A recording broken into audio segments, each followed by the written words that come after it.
Hey everyone, Michael Anthony here.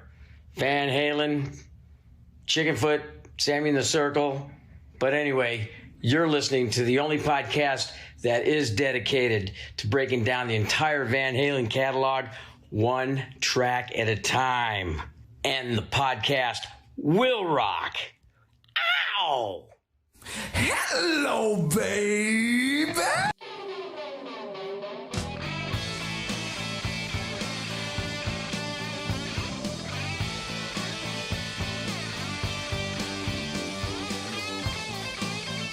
Welcome back, all you rockers, rockettes, and everything in between. You have joined us for the live show of And the Podcast Will Rock. This is part 2. So if you haven't heard part 1, do us a favor. Just press pause on this and then go back and listen to part 1 so that you're not completely lost and you've got context for the conversation. But as you know, if you joined us this far, you know how the show works. But if you haven't, we are the show that dives into the catalog and discography of one of the greatest rock and roll bands of all time, Van Halen, one track at a time. I am, of course, your co-host, Mark Kameyer. With me, as always, Corey Morissette. Corey, are you ready to do this again? It seems like only yesterday we did one of these shows, Mark, or 10 minutes ago, as it were. But I'm having a lot of fun. The whiskey's holding out. We got a slew of great guests. The poll has been voted on quite a bit since I mentioned it was on Twitter. So I can give you some real-time results as we go along here. Sure. Automatically, Scott Monroe says, now that we know the poll is out, the cult has been put in its place. There you go. I know John is out of town. He had threatened to jump on the stream here, or at least in the YouTube comments. He hasn't yet. Yeah, and actually, full disclosure, John pre-recorded something with our friend Jeff Saunders. I just couldn't get the file to work in time for the live show, but we will release that at some point. They kind of did their top 10 favorite Van Halen trivia nuggets. So we'll be putting that right out there. So let's just check out some of the comments from our last show before we introduce the rest of the panel here again. Sure. Ray says, thanks. I like this song more now. That's cool. Chaz, rockers, rockettes, and rockettes. Kind of making fun of your intro there, Mark. And, well, that's fine. What a great time for a special episode between episode 51 and 52. Could only be episode 5150. Oh! That's good. Damn. Yeah, well said, Alan. Well said. Yeah. Very well said. And speaking of well said, we've got a whole panel of guests joining us again for the show that are very well versed in Van Halen isms, more so than Corey and myself. You guys wanted experts, well, we got them. You should be that excited. Hi, Dave. Welcoming back to the show, Kevin Brown from the Tom Petty podcast. How you doing, Kevin? I'm still doing very, very well. I found my beer in my fridge and I'm back and I'm ready to go for round 2. Yes, beer. Keep them flowing. Author extraordinaire, Heath McCoy. How you doing, Heath? That's Heath Murphy, by the way. And if you don't understand that joke, tune into part 1 for context, like I told you. That's his wrestling name. I'm doing good, man. Good to be here. Thank you again. Kelsey, fan favorite Kelsey Van Halen joining us. How you feeling, Kelsey? I'm good. I'm as always, happy to be here. Yes, awesome. The resident expert and the sickly one, but still made time to join us for the show, Eric Senich from the Van Halen News Desk. How you holding up? How you feeling? I'm running out of steam, boys. Hold on, just put that right up there. Skull, baby. I'm running out of steam. I got COVID. I might pass away, but I'm going to make it. By the way, I want to get this shirt in there, Sunset Sound. I want to say hello to my man, Drew Dempsey from Sunset Sound. You got to check out. You guys ever see their YouTube channel? Mm-hmm. Absolutely, yeah. Outstanding. All the plugs. Drew hooked me up with a shirt. Yeah, go to Sunset Sound. Just type in Sunset Sound on YouTube, man. It's all good. So. Keep your fluids plentiful. That's all I have. I've got them. And what's this mug? Oh, it's a Van Halen mug, by the way, which you can purchase at VanHalenStore.com. Get your mugs, all your merchandise. Do you make a commission on those, Eric? Like what? I don't. Like your third plug? No, you know what it is? I just love Jeff Hausman, man. He's my buddy. He's the man. We also That's have where I got this shirt. Was Van Halen? Just in case people were curious. No, it's funny, you know, because like Jeff doesn't ask me to do this. I just do it. Man, what the hell? And Jeff is a cool guy, man. He's been running he did the Inside magazine. I know, I'm sorry, but he did the Inside magazine back in the 90s and the VHND. You kidding me? Oh, Eric really doesn't want me to introduce Scott Haskins. Scott Haskins, how you doing, buddy? One more thing. I'm just. You can also find me in the Van Halen store. I didn't say it earlier, but I wanted to wish you guys a happy anniversary. You know, most podcasts do not make it to episode 10. No. Wow. And we really didn't know, at least from my perspective, we really didn't know if we could really keep it going and keep it consistent. I just know Corey and I were enthusiastic about talking about Van Halen songs, and it seems like on the surface, well, that's easy. You just listen to a song per week and we talk about it. How hard could that be? And it turns out not that hard, because look, here we're still going. And look at that. We have people who actually listen and care. So we appreciate every single one of you, whether you're a new fan, a longtime fan, or not a fan, but you listen anyway for strange reasons. And I know you're out there, but we thank you all the same. So, yeah. I tell you, and Kevin's about to go on this journey with Queen. Just started this week. The Seaside Pod review coming out. You're spinning a wheel, which I still haven't seen that check for the wheel rental. Just what we basically did was I thought, you know what, I love this podcast, and I genuinely love this podcast so much. So being on it's just a really trippy, weird honor. But I thought, I'd love Queen. I should do this with my buddy Randy. I'm going to speak to Corey and see if we can just literally rip the whole fucking thing off. And Corey said, yeah, go for it. So it's so cool because the format's genuinely so good that you can all you have to do is plug and play the bits. And if you've got any sort of, any experience with it, it just works because you guys are still the gold standard for it. So, and again, I told you this on Twitter, I told you this in person. You got me back into Van Halen. Like I'd kind of wandered away from Van Halen, and this show really brought me back and made me love. And it's actually made me like David Lee Roth a lot more than I used to. So, yeah, miracles can happen. Talks about him. Miracles can happen. Isn't that nice? But still, Kevin, Corey, and Mark, they're going to sue your ass. Totally. Coming down the pike. They can talk all they want of nothing, Well, I would, except we totally lifted this from Pot of Thunder. It's true. We broke down the Kiss catalog. We just added a wheel. That's really all we did. So, Yeah. Corey, you might want to check with Eric, but I think you can find your check in the Van Halen store. Yes. probably. Everything.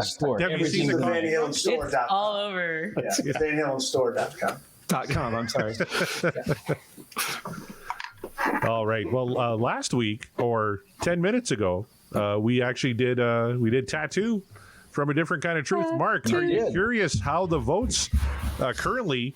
We're pretty early into it. Are you curious what the results are so far? I'm absolutely curious because when we first put up the poll, I think we got a vote within a couple seconds into it. Yeah, So how are we faring now? Right now, we're at 76.9%. What dreams are made of? 23.1%. This dream is over. Ooh. It's going to be a close race. I bet you that's because of the episode, because that's a polarizing Van Halen song. I think a lot of people would have gone in and given it the thumbs down.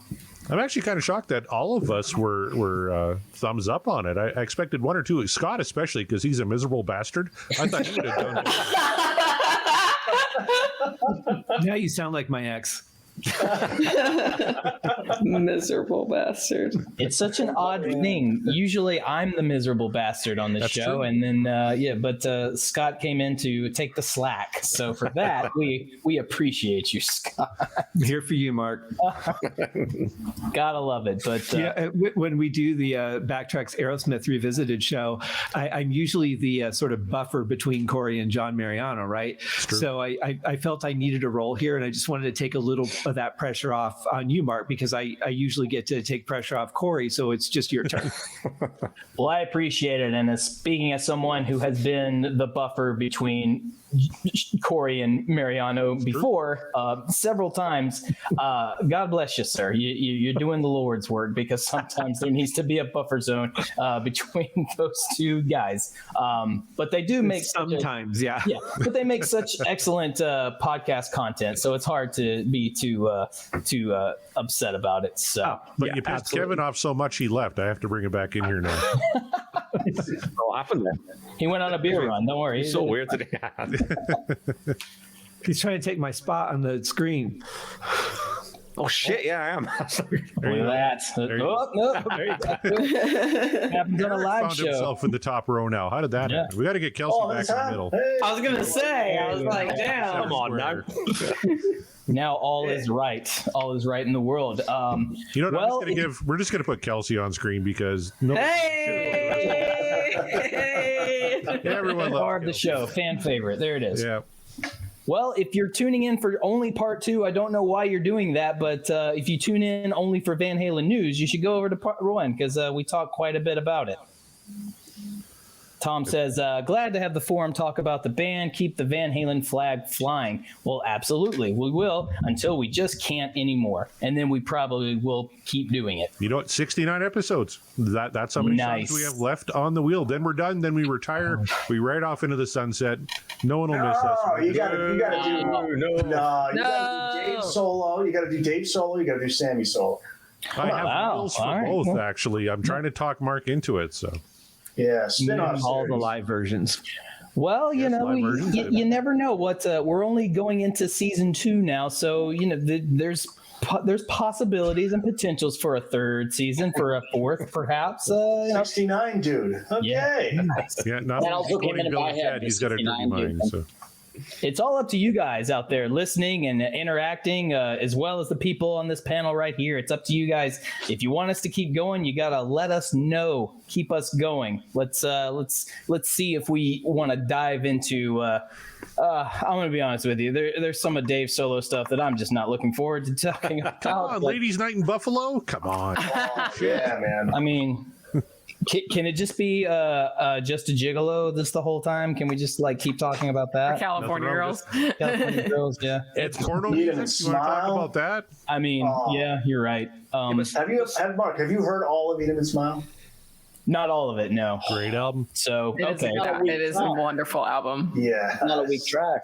And don't forget, you've got about 83 Sammy Hagar solo albums. So you know there's going to be way more Sammy. Yeah. this is true. Oh, you're making a case now, you guys. So I just want to talk Extreme. Like Extreme 2 Pornography is one of my favorite albums. So Absolutely. look, hey, banger.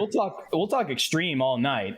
It's just I just don't want to talk more about Van Halen 3 than I want to. Apologies to Greg or to Gary. So you know, we always have to throw that one in. we love Gary. I tried to get him here tonight, but he's got bingo on Saturday, so he didn't make it. Damn. Well, if Bingo lets out early, Gary, please reach Can't out. miss We'll have you on the Bingo. show. Even He's if not the lead. even if you Might- just want to might pop in pop real in. quick and tell us to fuck off, like we'll happily take you. Mark and I talked about that. Wouldn't it be Scott great Monroe, to get thank Gary? you.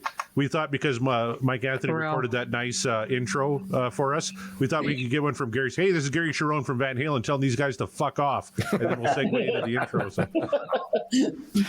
But yeah, And we Scott, would thank you love very that. much. I would have loved your podcast during any time period, but it's been cathartic since Ed's passing, and it was really Thank Ed's you, passing Scott. that kind of spurred us into heading down this road here. So Yeah. thank you for that, Scott. Hell yeah. You know, all when I was getting the great Uriah Heat podcast started, it was right after, or right as I was starting it, 2 of the original band members had passed away. And I think it does that. It really helps people deal with that because we're spending that time celebrating the things that they created. And I mean, Eddie was such an icon that we instead of just mourning the loss, we need to just dig into what he did while he was here. And I think that makes the biggest difference. So I think the timing of this couldn't have been better. Yep. Scott, I love your podcast, by the way, man. It's fantastic. Oh, thank you. You interviewed Mick Box, didn't you? I did. That was the day it started, actually. After I interviewed him, I said, before you go, I have an idea I want to talk to you about. And I pitched the podcast, and he just took like 2 seconds and went, sounds great. And that was that. Yeah, That's man. when it started. Yeah. And that band is still that lineup they have now is good. I mean, they're like huge in it's like Norway or somewhere, like they're playing 10,000 they're doing all the big European festivals right now. I know they're trying to schedule a U.S. tour for next year, but they're doing the 50th anniversary that they couldn't do 2.5 years ago. And I think they're just doing that. And then in lieu of the new album coming out, because getting a record pressed right now is very difficult. They're about 9 months backlog. So once the new album comes out and they start touring for it, we're hoping for another American tour. But a lot of the stuff they're doing, they're playing these huge, like whacking outdoors and like, just massive crowds. They were touring with big box, man. Yeah, He's guys carrying amazing. that flag. Yeah. Mm-hmm. But do you think they could be could they dethrone the true kings of Norway? I'm talking, of course, about AHA. Could anybody? I don't think so. Mark, I would. Maybe you know the answer to this because I did hear you talking about AHA in one of the episodes. Mm-hmm. I was just watching one of the Marvel films. At the end, there's a solo acoustic version of "Take on Me," and I'm assuming it's a singer of AHA that did it for the movie. It's with Ryan. It's Ryan Reynolds. Deadpool 2 is the one you're thinking about. Yes. I think that is him, and I don't know if that's him playing guitar or piano on it as well. But I'm pretty sure that is him. At least it sounds like him. Yeah, sure sounds like him. And I also do not know when that was recorded. For all I know, that could be recent. It's from MTV Unplugged. AHA did MTV Unplugged. Well, there you go. There it is. Is that where it's from? Yeah. So whatever year that was, that's amazing. Yeah. Of course, I'm really fast at Googling. Thank you, Kevin. That's cool. Dirty water dogs all around, says Chaz. No, thank you. And then Mike Green, here he goes. See, Mark and Corey, dirty water dog. And of course, they bring up AHA, which is funny because Mark has his AHA tribute band called Uh-Oh, based out of Nashville. Yeah. All the songs are done in a heavy minor key instead of the major. Yeah. So it's a drab. It's a drab AHA tribute band. That's why it's called that. So if you're into drab, I'm your guy. Well, I'm thinking about launching the ahanewsdesk.com. So I'm ready. So much merch on that. A lot of merch. We do really well in Norway. It's great. A lot of AHA news. So many orders from Norway. But there it is. Hey, we got to spin the wheel again, right? Yeah, you guys didn't come for AHA talk, although we could do that. But instead, we're going to spin another song. There's the infamous wheel. It is real, as you can see. You guys, we didn't fake you out the first time, and you all have been on the show, so you know. But to the viewers, there it is. And we have, what did you say, 69 songs left? And did you see what was on either side of Tattoo? It was either Loss of Control or Little Guitar. I can't. Man. I'm actually kind of glad. I'm kind of glad we landed on Tattoo, to be honest. No disrespect to the other songs, but I don't know. I'm glad we got to do that one because it was a fresh approach. Kevin got going on. Well, hold that up again, Kevin. Wait, put it back up there. Kevin, hold it up again. Oh. Fuck off. Well, manifest it then. We're at that point in the show where there you go. We got Kevin's manifestation here on the show. We like to manifest a song that we want to hear. And you can't pick the manifestation that you had last time. Aha, yeah. Good. Thank you, Corey. So that's Oh, Max says makes me have to think too. Do you know Max, Kelsey? Maybe. So many people. But yes, before we spin the wheel, let's manifest and try to manifest something different this time. You know what? Corey, I'm going to start with you. What do you want this time around? Well, you know what? I'm going to pick one that I'm pretty sure Eric's going to take, and that's Humans Being. Well, you damn it. Love it. Yeah. God, that song's going to come up. I would love to talk about that song tonight. So here's hoping Humans Being comes up. Calling my shot. Yeah. Eric, what do you think? All right, well, let's go with, again, Dance the Night Away. Not we again. said you Pick can't do that. Pick a different one. Oh, was that I didn't hear you. Oh, my earbuds popped out. That's Pay probably what attention, you said. COVID boy. Does COVID affect you? It does affect your brain, doesn't it? Yes, That'd be my probably. excuse. Fuck off. Quit it with the spanked. Spanked. Okay, let's think now. Let's think. See, I might pick one that you guys already have done. Have you done Out of Love again? Yes, we have. Yeah. Shit. Chris L. from Pot of Thunder was on that show. Did you do Light Up the Sky? No. No. That's a great one. Yes. Light Up the Great Sky. one. Yeah, Good awesome. pull. Good pull. Mike Light Green Up the wants Sky. I'll wait. I'm okay with that too. Fuck, that'd be Oh, yeah. awesome. All right. Let's see. Heath. Ryan, my buddy from Ottawa, says little guitars. We almost hit it on the last show. Yeah, very close. Heath McCoy, what do you got? I'm torn here between Jump and 5150. The last episode, everybody got me thinking about 5150. I love that song. But Jump, I'll say Jump. Jump was my exposure to Van Halen. It got me to be a Van Halen fan. It was like my Beatles and Ed Sullivan moment. I love it. So I'll say Jump.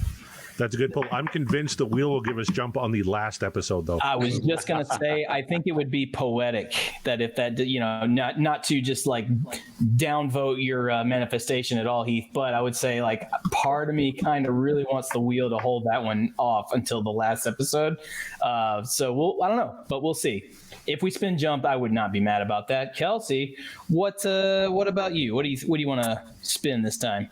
I would love to hear "You're No Good." The way Eddie plays on that song is like, it's literally incredible. That or "Push Comes to Shove." I would love to hear that one too. Comes some kind of like Van Halen that you hear that you wouldn't think it's Van Halen at first. So, Right on. Good choices Ryan, there. 5150. Here's one. Ray says, "Don't tell me what love can do." That'd be all right. We've already done that one. yeah, I was on. Did we do that one? Yeah, we did that one. Great. Yeah, because I remember how excited I was. I was Yes. like, oh my God. So sorry, bud. Pick a different one because we already did that. Here we go. Is tonight the night we get Run around. Yeah, there we go. Be a nice one. Well, we know what Kevin is manifesting. You're Whoa. Just skip out.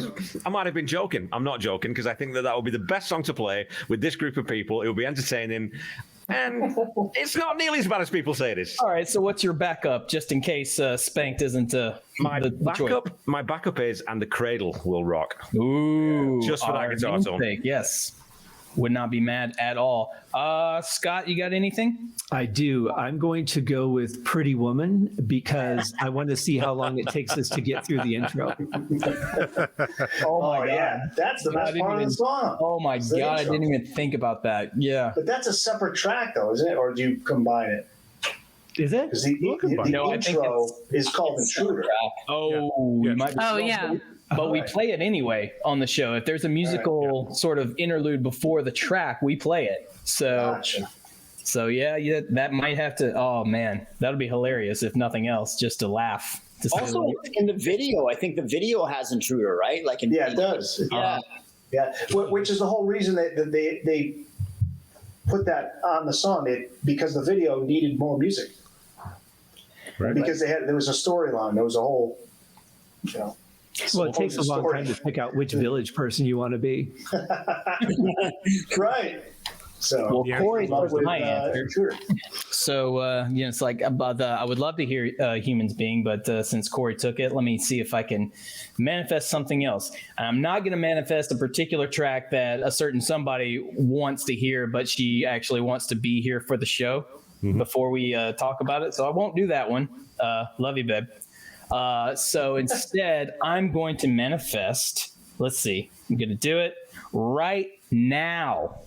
I'm going to manifest right now. Okay, what's the song then? It's a good one. Yeah, from the Fuck album. They're playing the and the Oh, you're podcast. playing, Drinking game. Everybody take a drink. This is the show to do it. Every time we say manifest, take a drink. So, Cheers. skull, everybody. So there you have it. We have our manifestations, just a whole junk pile of awesomeness.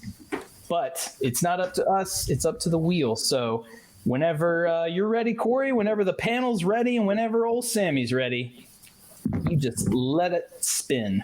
Should I shuffle it again? Why not?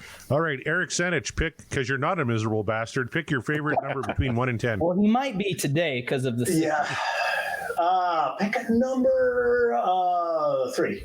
Okay, 1, 2, 3, and here we go. Here we go.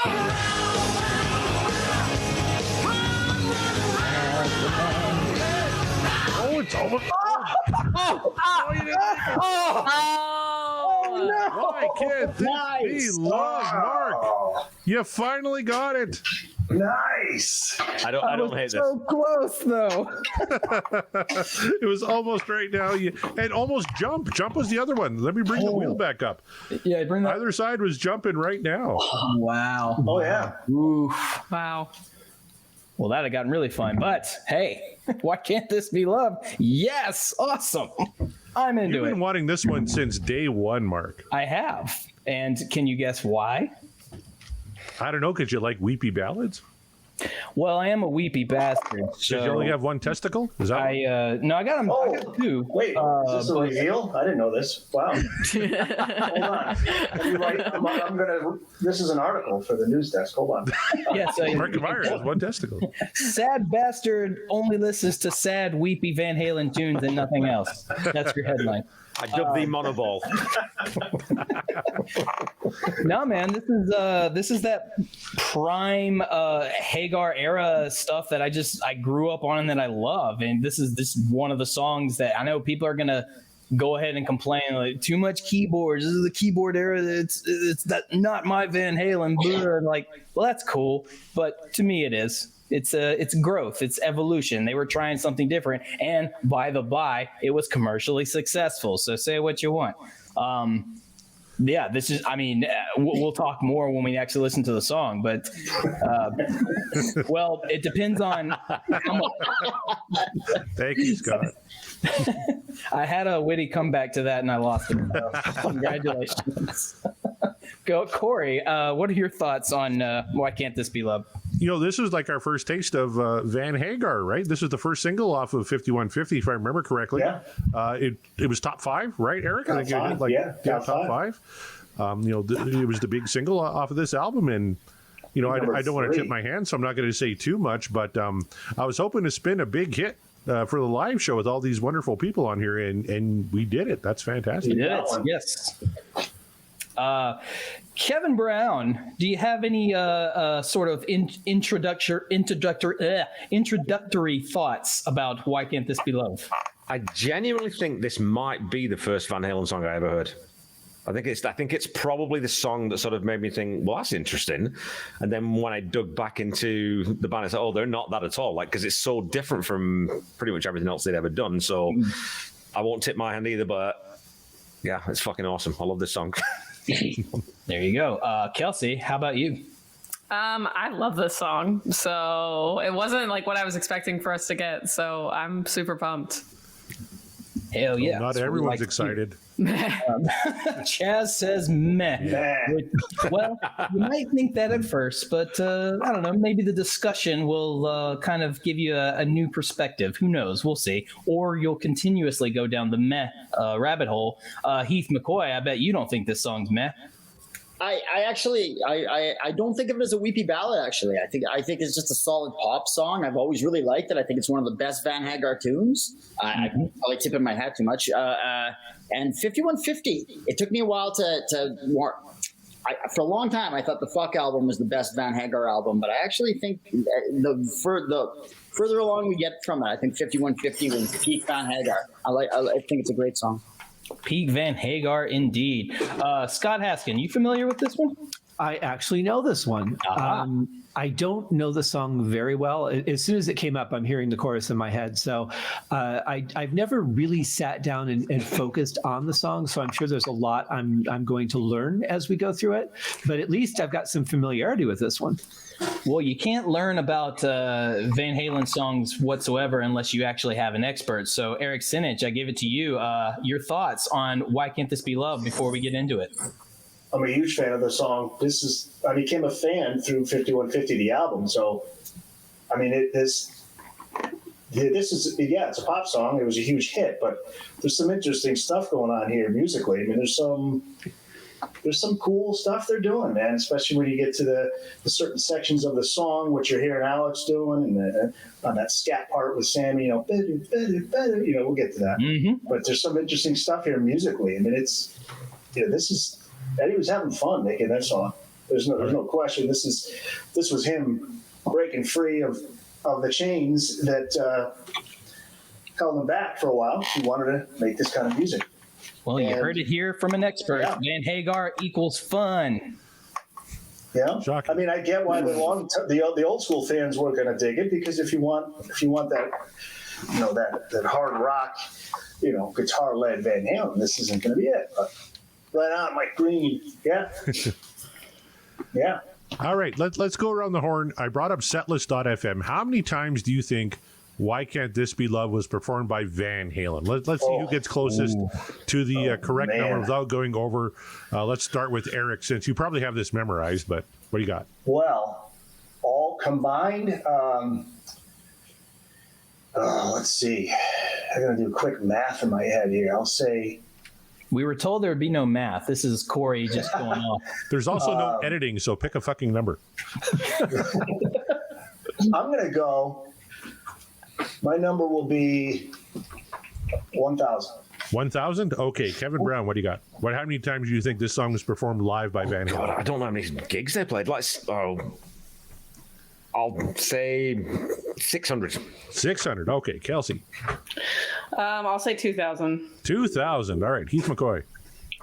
Wow, did Van Hagar play that 1,000, 2,000? That's what I was wondering. Yeah. Well, yeah. Well, you got to think about how many tour dates they have. 86, 88, 91, 93, 92.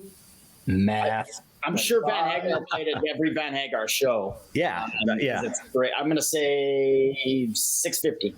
650. All right, Scott Haskins. I think Kelsey might be right, actually. He might be closest. Wow. The number that immediately popped into my head, not to one up you, Heath, but I'm going with 683. 683. Okay, Wow. Mark Meyer, what do you got? They played this song 535 times. Damn. All right, I'm going to tell you right now, only one of you did not go over. Mark Meyer is the closest. According to setlist.fm, they played it 591 times. Ooh.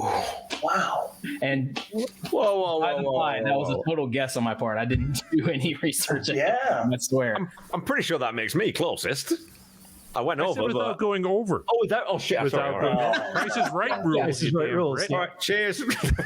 What, Corey, would you have had a guess before looking at the set list? You know, I would have said probably 400 or 500. I wouldn't have been closer to you. Chaz said 280. He's way out. So Man, I just thought sorry, Chaz. more than that.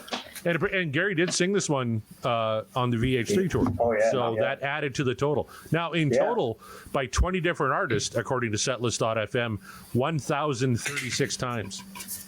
Wow. And that's Van Halen, Sammy Hagar, Sammy in the Circle, Sammy and the Wabos. Oh, Warren okay. Zevon did it yeah. 5 times, apparently. Warren Really? Zevon? Yeah. Why? I need to hear that. Me too. Wow. Me too. How many times did Roth perform? How many times did Roth play this song? Can anybody guess?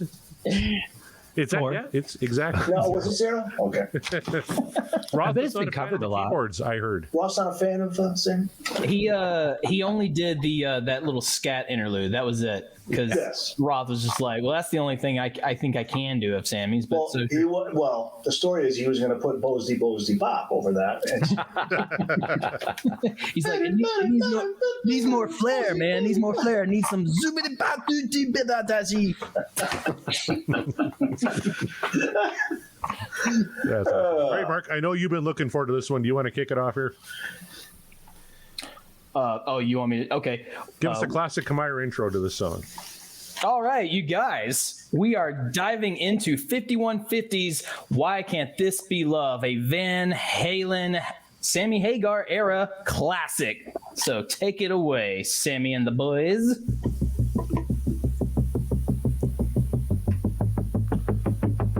Whoa, is this up for breakfast? I know, I was going to say that. Nice try. I wasn't going to go there, Corey. You went there. Well, and I always like speculated that, though. I always Up for like that. Breakfast is the spiritual sequel to Why Can't This Be Love? They it have the is. same intro, right? But, less good. Very much less good. I always like that heartbeat. You know, it sounds like a heart. Yeah, just a speeding up heartbeat coming out. I really love it. It's the Godfather 3 to the previous 2. If Godfather 3 were a steaming pile of shit, you would, yeah. I Something mean, when's wicked the last time awesome you watched comes this Godfather way. 3? I just saw the Coppola cut, so it's not that bad. I didn't see the original cut, well, so there you go. yeah, okay.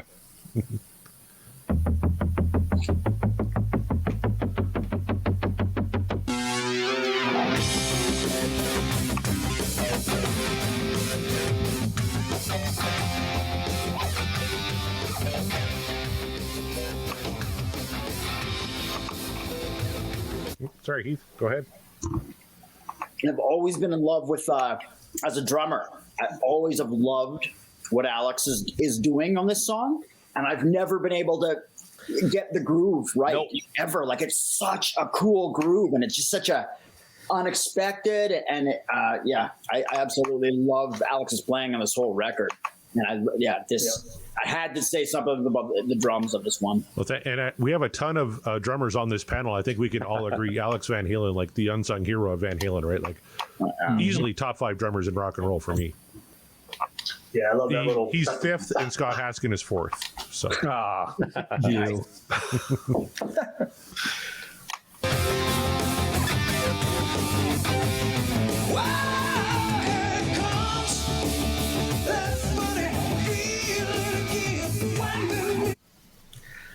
One thing I don't know, because I play keyboards too, and I grew up playing keyboards before I started playing drums.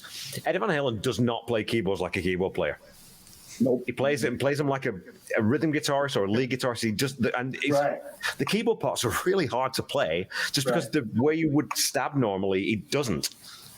So they're really kind of complex. They're more complex than they sound. They sound like. Right? It'd be cool to isolate just his keys on this. Yes, it would. It's fun to follow him as he's playing inside of the verses. Yeah, it's cool.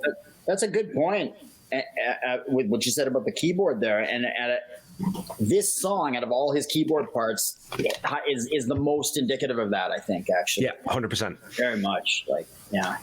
Was there any reason he didn't use like a Roland guitar synth instead of a keyboard? It seems like that would have been a more natural thing for him to record with. Yeah, good question. Don't know. Do not know the answer to that one. Yeah, I'm not sure. I wonder, like, the heartbeat on Romeo Delight, is that the best Van Halen heartbeat? I'd give Just in answer to Scott, though, I think that like those Roland guitars, they're performance instruments. Right? If you're recording, keyboard players are not going to stand up because it's such a freaking awkward, weird. You've only got your right hand anyway, so I think they're going to sit down, they're going to play. That's what I would suspect would be the answer to that. I don't know. But. That could be.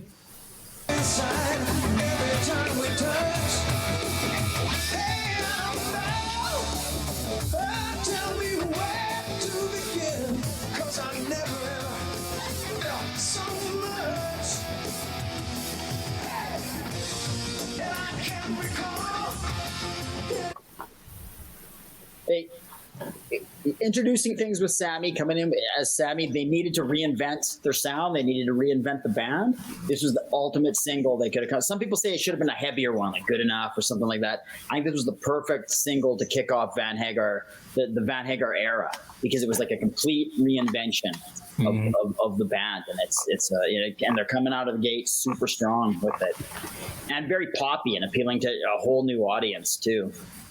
There it is. Was it a little bit of a middle finger to David Lee Roth because he hated Eddie wanting to play keyboards, right? Was a little bit of a fuck you to David Lee Roth?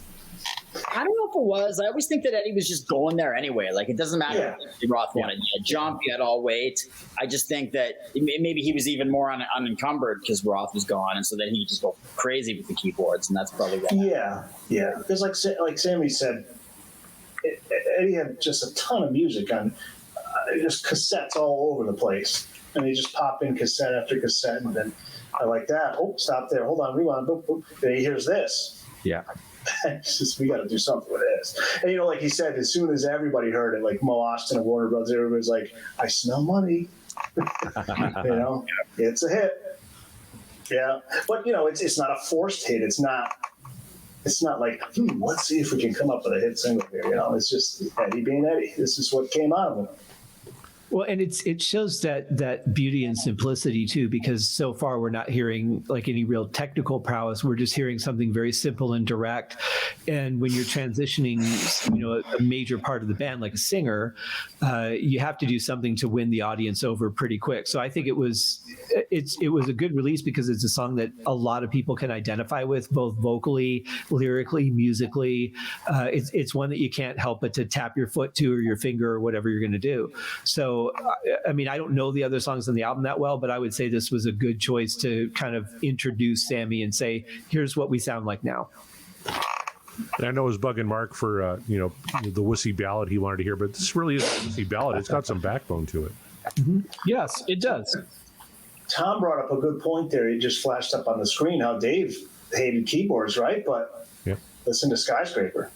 Yes. Just like Oh, Paradise. and Crazy from the Knee. Yeah, just like Paradise. Yeah. And then didn't Eddie say the MIDI pickups didn't track his playing well? They're better now, but they had issues early on. Is that true, Eric? Didn't Eddie say that the MIDI pickups didn't track his playing? Oh, you know what? I can't say for sure. They're better now, but they had it. Yeah, possibly. We'd have to look that one up. I don't recall that, but Damn it, Eric. yes, let you guys down. Get out. Right off. I don't know. Would that have been Blame it on MIDI? the COVID. Would that have been MIDI though? Because it sounds like he's playing an M1 there. That's just a Korg M1 that I think he's playing that, isn't it? That's what I it think sounds they're like. referring back to the question I asked about using like a rolling guitar synth, that the MIDI pickups didn't track his playing on that. Like maybe he tried it and just didn't work for him, so he switched to keyboards.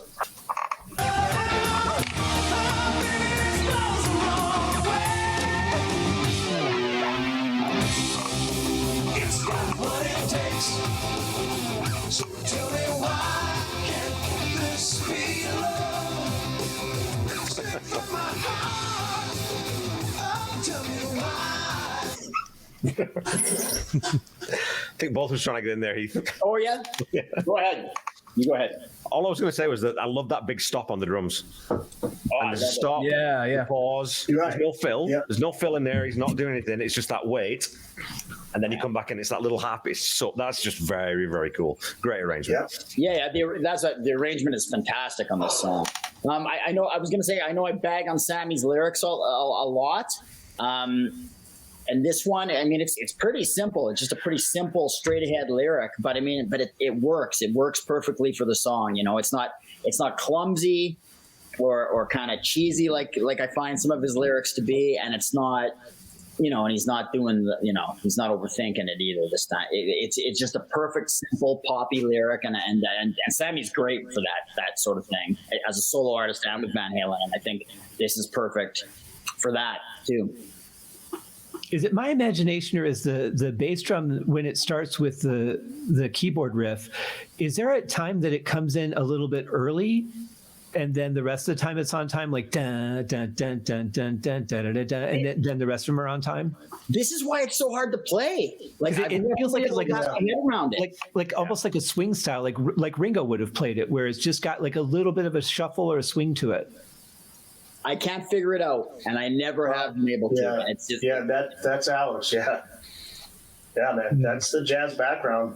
That's you hear it in a lot of those tracks. Again, this is a pop song. It was a huge hit, but it's some really cool musical moments in here. Man. This is It's funny when you dig into any of these big, so they're just big we think radio songs, commercial songs, but they're technically proficient. There's a lot going on there that when you sit down and really listen to it and isolate different parts, they're very, very cool. It's not just a throwaway song that's been very carefully arranged and it's been practiced and rehearsed. And they thought, well, if we play it this way, what happens? If we play it that way, what happens? If we bring the drums in here, what happens? Like, it's all deliberate.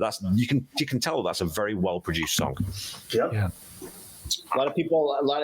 Alex takes a lot of shit on this album from a lot of people because it was so electric. He had that electric drum. Yeah. I've heard him get a lot of shit for that. But I think electric drum suits this album so well, and it suits this song.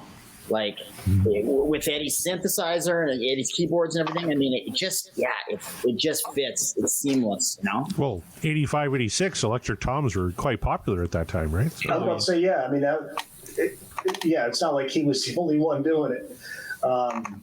Listen to Phil Collins on Invisible Touch. Or listen to Duran Duran on anything. Anything. Yeah. Yeah, Chaz agrees. It is a tough song for a drummer because it's not on the beat, and I like that. I like that for a song that's released commercially, for it to have a little bit of a feel like that to it too. Because normally you think it's got to be like right on, so everybody can tap to it and dance to it. But I like that it has a little bit of a throw off. Yeah, no, there was nothing like it else like it on pop radio at the time. It really stuck out. You know? It stands apart from what your typical like pop song, what even back then might have sounded like, which, you know, it's Van Halen. They have to stand out. Mm-hmm. I only found out from listening to this podcast that Alex Van Halen isn't universally acclaimed as a great drummer. Yeah. Because I just go try play his fucking stuff. Like if you think it's easy, you go try and play it. This show has been, I've mentioned, the show has been kind of a wake up call for me personally on how I have viewed Alex's drumming. But there are still a lot of people out there that think it was like, yeah, Van Halen's great except for their drummer. And it's like, fuck off. Yeah. I remember years ago, try playing the intro to Hot to Teacher. Right. Oh, yeah. Right, you got the double bass, and then he kicks in with that kind of swing group. Like it was. Years ago, one of my friends said, you know, he just sounds the same on every song. And I'm just like, Oh, God. Are you kidding me? That's not, like, you're thinking of Lars Ulrich, my dude. Oh. yeah, I was like, Yes. I'll tell you what, Right. though, No Metallica shade on my live show, Mark. I love Metallica, but it's true. it was a lot easier for me to learn the drums to one than it was for me to learn Hot for Teacher. There you Yeah. go. Yep. Oh yeah. I had one of my old program directors say that Van Halen has the worst rhythm section in rock and roll. Again, I didn't want to get fired, so I just said, Tell me you don't listen to I'm gonna Van get Halen out of my without office. telling me you listen to Van Halen. Yeah, exactly. Every once in a while, I hear journalists kind of make that claim, like, "Oh yeah, Alex Van Halen is just an unspectacular drummer," and I never like, have you really Okay. heard? Have you really Like, you don't like music, do you? Yeah. yeah. You don't know what to listen for. Yeah, exactly. Exactly. That's the right. Yeah, exactly. All right, let's Yeah. keep it going. Yeah.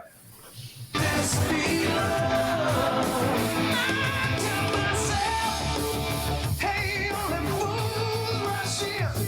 Only time will tell. We stand the test of time. Oh, I know. You got to run to win. And I'll be damned if I get hung up on the line. Hey, no, I can't recall anything at all. It sounds like Eddie also has a synth bass line in there. A little bit, yeah. Yeah, sitting over top. I think it's doubled, right? Probably. Probably. Yeah. I think I figured it out. I could be wrong, but I think he's hitting the bass drum on the of the previous beat. Just The one and just on the Is one, it on the one and? and instead right. of on the next, on the two. I think that's what he's doing, but only on that first pass, it sounds like. Then the rest of them are on the beat. So it's just that one measure that throws it off. And we're getting super drum So geeky awesome. with three drums on it. But It's going to happen. he does that all the time, though. Like, there's so many songs like that where it's like, fuck, the timing's off here. I don't know where. I can't find the count. Like, it's just so, and it's 4/4, so it should be super easy. But he's not playing it where a drummer would play it, right? Yeah, Right. Alex says that constantly about it. Yeah, that's where he gets you. 100%. The solo and jump, the break and unchained. Oh my God. I used to play in a band, and we tried to play jump, and we literally had to change it because the drummer couldn't play it. Yeah, because he couldn't figure it out. I was like, Yeah, damn, that middle man, section. it's just Alex Van that middle section's Halen. Crazy. Yeah. Chaz brings up You a wouldn't point.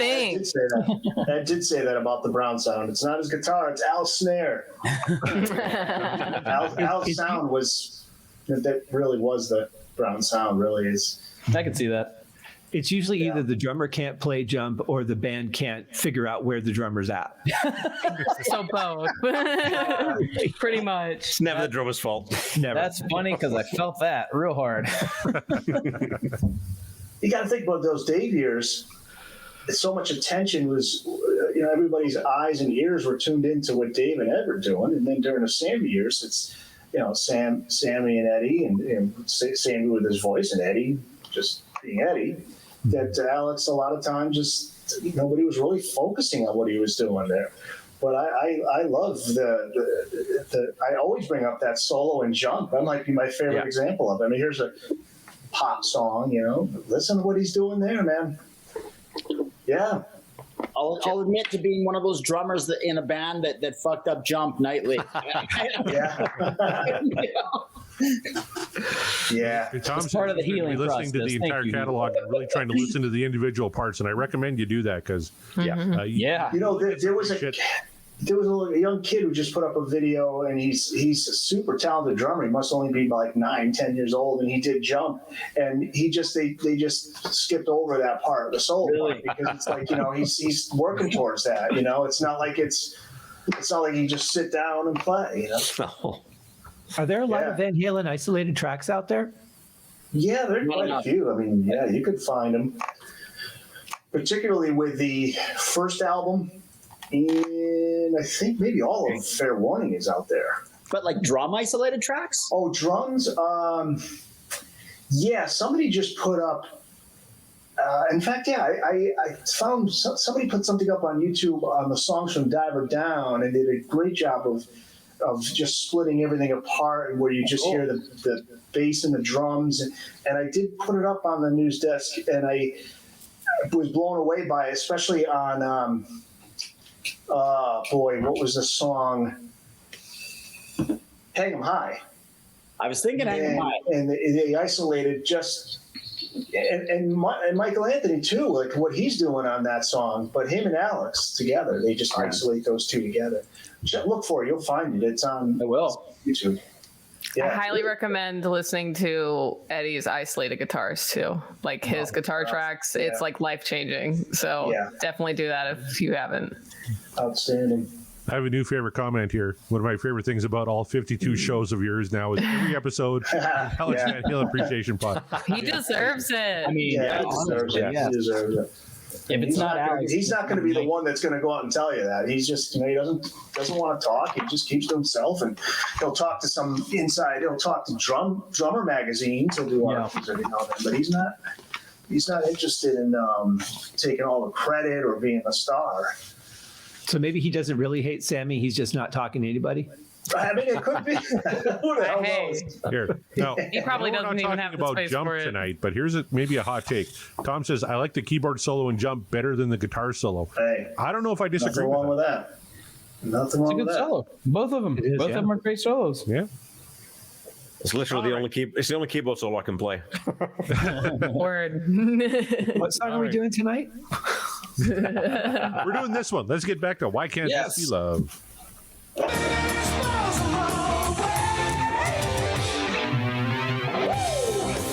It's not what it takes. So tell me why can't this be love? You want it straight from the heart. Tell me why can't this be love?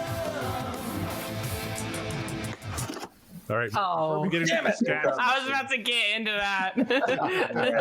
I fully expect Kelsey to sing along when we get there, but Mark, you've been suspiciously quiet during this song. I can see you kind of grooving out there. What do you think? Which one? You're Mark. Oh, me. Yeah. Yeah, Totally Mark here. I didn't hear you say Mark, so that's why I wasn't sure. Yeah, I'm grooving because this is like a fantastic banger. song. It is a banger, and it's a banging Van Hagar era like song. And don't you tell me he can't write lyrics. Look at this. Listen to this beautifulness of what he's singing right now, man. Come on. Only time will tell if we stand the test of time. That lyric is mocked quite a bit. I didn't mind it. I don't mind that lyric. You I can don't mock mind it it all either, you but want. That's actually hilarious. You can mock it all you want, but if you take a second of time to analyze it and then be like, you know, there's beauty in its simplicity. And he's not wrong. Like totally, dude, totally. No, I just Me looked having Only had a time will podcast tell. with you. We stand. And you know, listen, on this night we do have to change our clocks back an hour, so I think it's very timely that only time will tell. Well, you guys do. In Saskatchewan, we don't do that. We keep our clocks the same. But I just looked this up. Oh, you do? That's the right. Daily Telegraph named this the 8th worst lyric of all time. That seems like Oh, come on. The 8th, really? Yeah. 8th top 10 worst lyric. I remember Lindsay Cream Magazine Lohan came has up an with a album. As long as Nickelback Rockstar is number one, I don't give a shit. I remember when that David Lee Roth and Van Halen split up, and I remember Cream Magazine had a whole issue about the rivalry and all that kind of stuff. And I remember them going off on Sammy's lyrics from 5150, and yeah, that Why Can't This Be Love was one of the ones they came after. Disrespectful. How dare they? This is the man who wrote Dick in the Dirt. How dare they? Christ. Dick in the dirt, Mark. Dick in the dirt. I didn't I met say this all of man it. named Richard. Look, okay, I'm gonna do a separate show where I break down some horrible David Lee Roth lyrics, and yeah, and then you're all gonna see. You're all gonna witness. No, continue. just to piss everybody off, Eric, on the last show we did, we talked about Chuck Klosterman and his list of, he ranked the Van Halen songs. This was last. It was. He put it at the bottom, and he was trying to prove a point by it, right? There's something he wrote in there to explain why it was at the bottom, but That's ridiculous, yeah. no. Love this song. Here we go. Celine Dion laughs at this. Well, you know, she doesn't write any of her lyrics, so yeah, that's good. Boom. But see, then, you know, Sammy comes up with lyrics like Mine, Oh Mine, and he's taking hits for that, you know? The guy can't win. My God. You All know? right, Kelsey, get up to the mic and get singing. Here we go.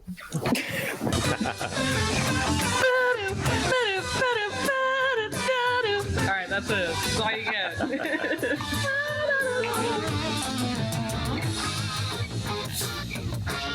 All right. What is that right there? I've always wondered. You hear a little. Am I hearing things?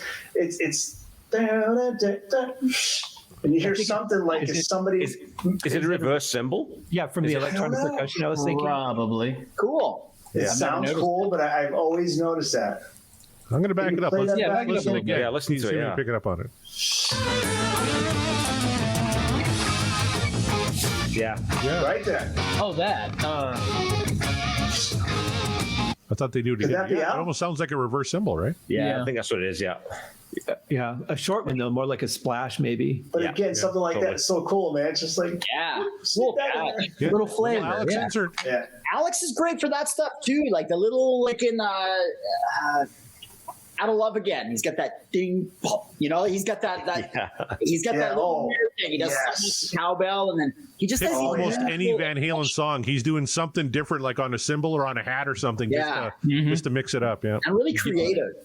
You know, it's one of those things. So Tom Petty, when they recorded Wildflowers, when they did their org chart for the song, so you write every song you've got, are the vocals complete, are the drums complete, are the keyboards complete, blah, blah, blah. And then the last column on that album was fuck shit up. And so that's almost one of those things where it's that thing of, well, what can we add in just to change the dynamic a little bit and to give it a little bit of extra sauce? And that little reverse symbol, that's something that's probably like, you know what, that would work really well here, right? Yeah. Well, Kevin and I praised Stan Lynch when I was on. And Stan did all that stuff with the cymbals too, man. Yeah. Love that. Yeah, well, By the way, this break we're going into right now is the coolest. Like the way Alex is playing it, the way just the whole thing. So great. Yeah. Here we go.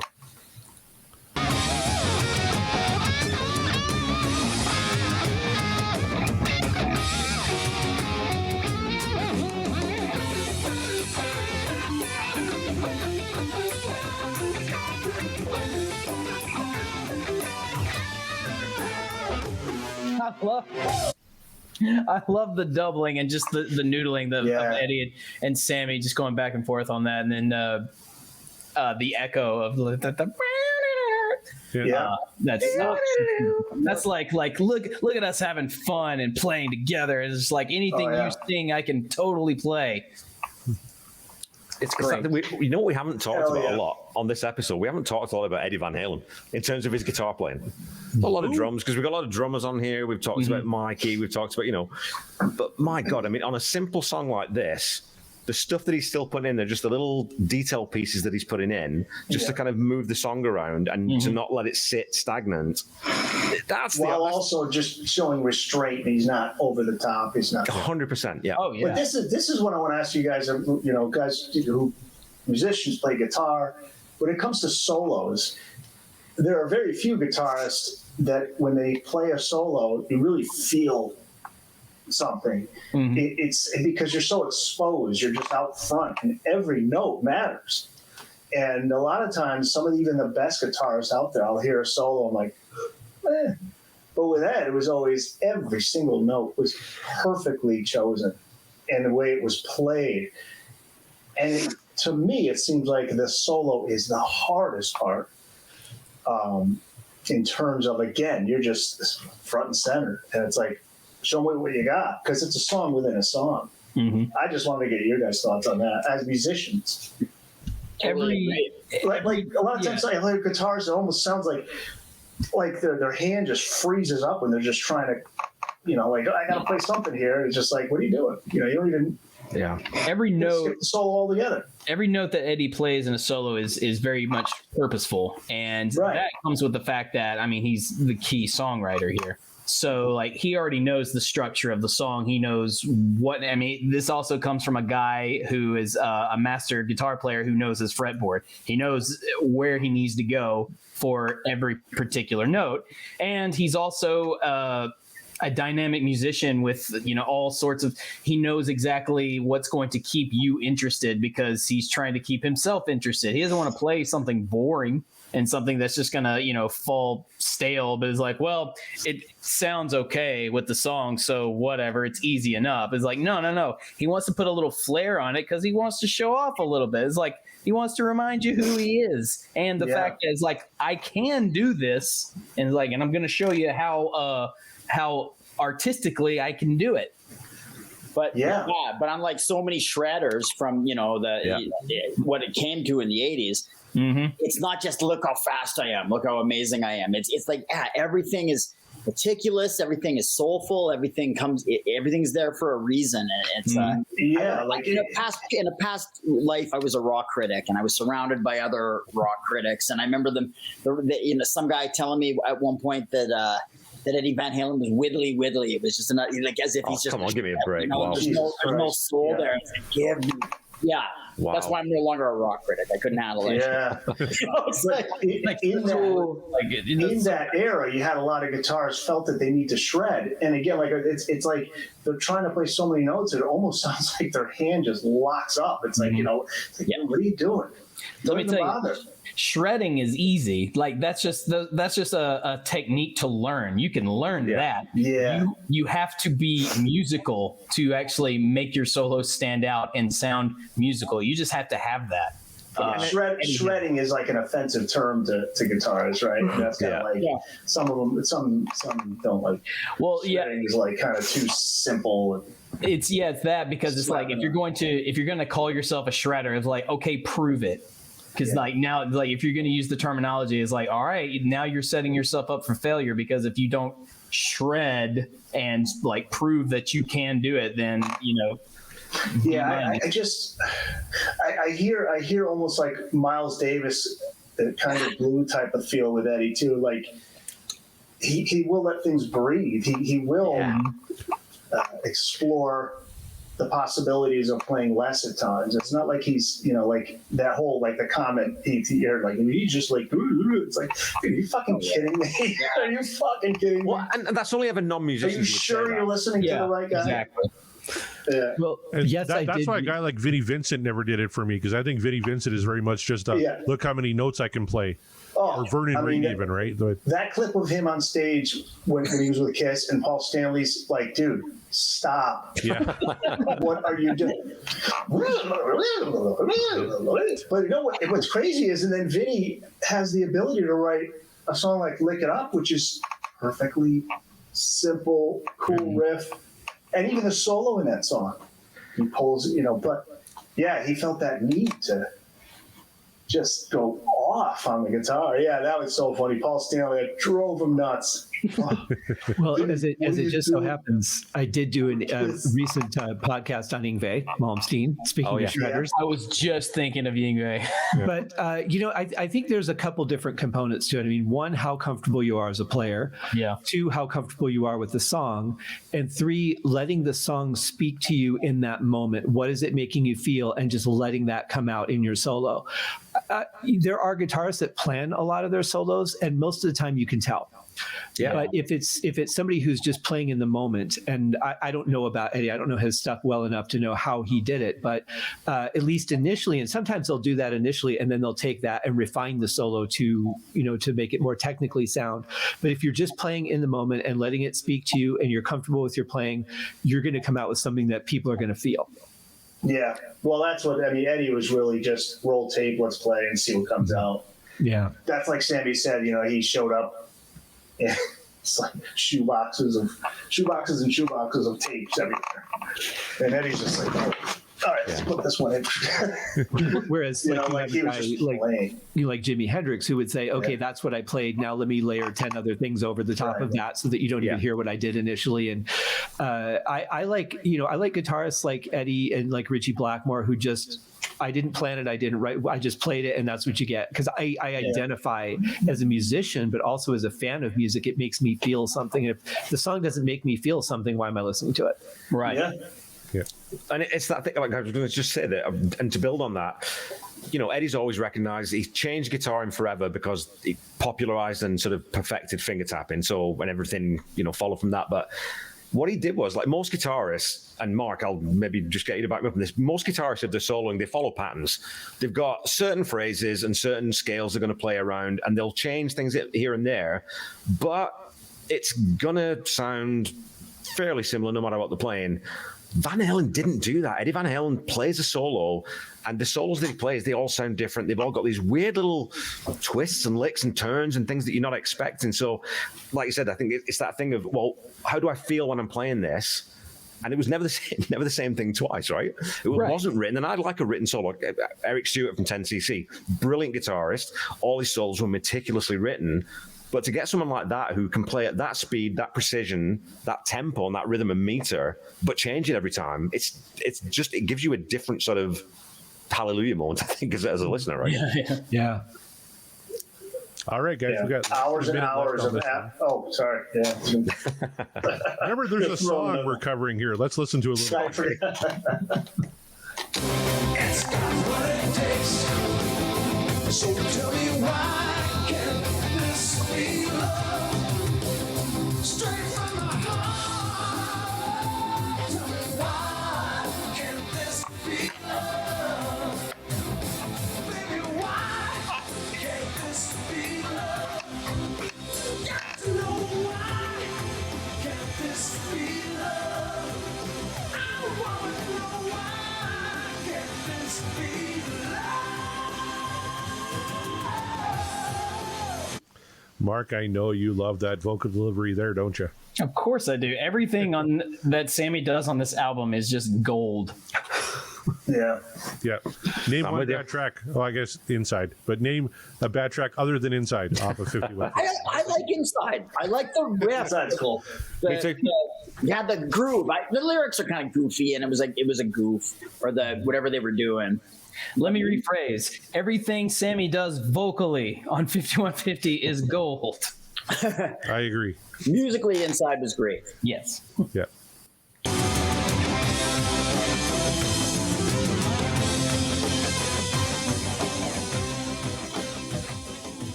Oh, gotta love it. Makes you think of simpler times. You talk at Mark, though. I know that you're a huge Sammy fan, as am I. But it's funny that this is the lead single from a new era of Van Halen, but Sammy never cuts loose on this one, really. Yeah. He doesn't get into that big. He's not into the big sort of screamy, Dave Lee Roth can't do this shit range. He's just sitting in the pocket and just delivering something that, again, suits the song, right? It's true. He waits until you get to the fourth track before he really kind of lets loose and shows you exactly how. Dreams. Dreams, I'm sorry. Dreams, yeah.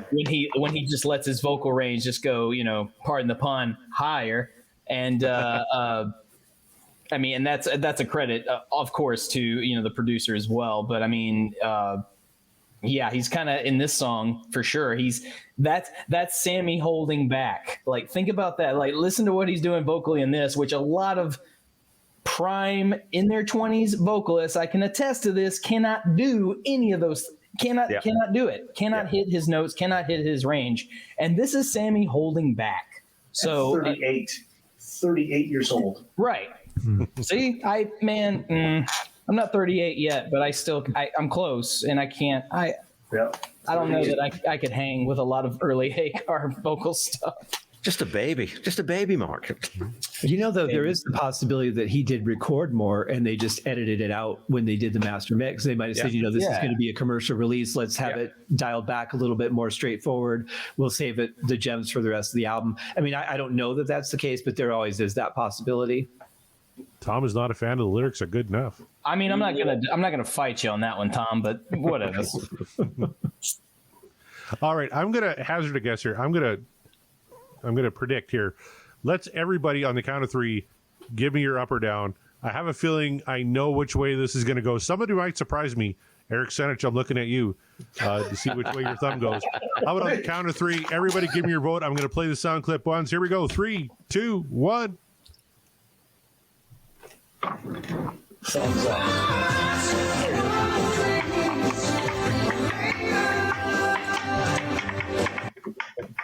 If Eric had voted that down, I would have blamed COVID. Another unfortunate side effect of COVID. I can't appreciate Sammy Hagar. Can't appreciate Sammy Hagar. Dude, I have so many great memories to that song. I mean, like Mark was saying, Simpler Times, and my God, so many Van Halen songs, but that one in particular, just like every time I'd hear it come either on the radio or being in a bar and somebody plays it on the jukebox, like myself. Yeah. Well, where did that come from? But no, what was cool is every time I pop it into the jukebox, I always love like just everybody in the room was grooving to it. You know, no matter if you're a fan or not, they knew the song and they were grooving to it. Yeah. That's love everything about it. Great fucking track. Kevin, words on it? Well, I just kind of feel that we ruined it for Kelsey because she just wanted to listen to the song and groove out, and we just spent like 15 minutes talking about minutiae of Kind of drum geek talk. boring assholes, I don't give a fuck about the snare. Play the song. Kelsey, you have the floor. Speak about Why Can't This Be Love? I was just because like I'm like always worried. I have a dog over here, so sometimes she just like barks, and like I would hate so. Yeah, I know. It's crazy.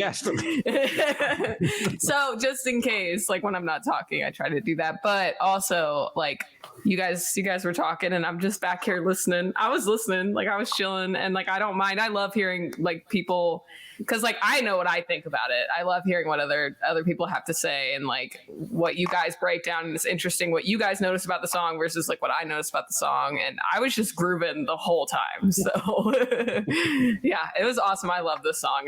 It's a banger. It is indeed a banger. Heath. I remember when Van Hagar came out and Split happened, and I had mixed feelings, right? Because I'm a total Roth guy. They were my band. I was so excited. I loved them. I loved everything about Van Halen with Roth. And then they came out with Sammy. And even at the age of, 15, 16, even at that age, I remember, not thinking like, this is not Dave. This is not Dave. What's going on here? But even then, I was like, this is a great song. This is an undeniably great song. I've always thought it. And I still think it today. There you go. Scott Haskins, words on Why Can't This Be Love? Well, I don't have a dog, but I do have sea monkeys, and they're usually pretty quiet. They're not big enough to make a sound. I dug it. It's a cool song. It's got a good feel to it. I like the keyboard. I don't think it's too intrusive on the song. I think there's a really nice balance of keyboard with the guitar and bass backing it up. The one thing I noticed at the end was that Alex switched to, from the Hats and Ride, he switched to a crash cymbal. Yeah. And I normally don't like a lot of that, but I think they mixed it in well, because a lot of times it just cuts through the mix and it hurts something else in a song too much. But I thought they balanced it really well. So kudos to the engineer on this one too. Oh yeah, for sure. So, for me, there you go. For me, this song is it's just nostalgia in all the best ways because it helped. This song is one that helped kind of inform my fandom for Van Halen in the first place. So a lot of love there. That's probably, this song is one of the reasons why I probably have more of an affinity to the Sammy era, and not to mention just from a technical standpoint, vocally, he's better. I'm sorry, he is. But this song in particular is kind of what brought me to the side of Van Halen in the early days before I really started to do the deep dive. So I will always be grateful for that, and it will always have a special place in my heart. And I mean, what else could we possibly say about it that we haven't already said? But Corey, any final thoughts on? Nice, Kevin. Any final thoughts on Why Can't This Be Love? Tell you what, I just got back from a bathroom break, so I don't even know what the fuck you guys were talking about. Tell us why you love this album and why you think Sammy's a superior vocalist. He is a superior vocalist. He's got a better voice, but I love 5150 is one of my favorite Van Halen albums of all time. Aside from Inside, I can't pick a bad track on it. This and Fuck are my favorite Sammy albums. This is a perfect song. It's a perfect ballad. It's a perfect, it's got a little backbone to it. Love everything about it. I put the Twitter poll up. Currently, 100% What Dreams Are Made Of. Wow. Everybody agrees with us so far. Wow. So I've never seen 100%, I don't think. I don't think it's ever happened. But No. Yeah. it's great that it's there now. Yeah. That's interesting for a song that's, so well known and commercially successful, because a lot of times, like you were saying earlier, Mark, people just get sick of hearing it and they're like, I don't like this song anymore, and they'll vote it down just because of that. So that's pretty cool. But Mark, I hope by the time the show's over, you'll pick a singer that you like better than the other one. I mean, you're so on the fence. I don't know how you feel. I know, it's really frustrating. Apologies to Gary. That's all I'll say. So here we go. I disagree with Klosterman. I think this song is a good bridge between the Van Halen eras. So yeah, I would totally agree with that too. I have a question. Yes. Do all of you remember when this happened? Did it cut off? Did it cut off? It did. Do all of you remember when this happened, when they split up? Because I was not alive, so so I'm very, but I'm very curious to hear what you guys were thinking and what this song had an impression on you when it came out after, obviously, because I didn't get to experience any of that. Yeah, so that's what I'm curious about.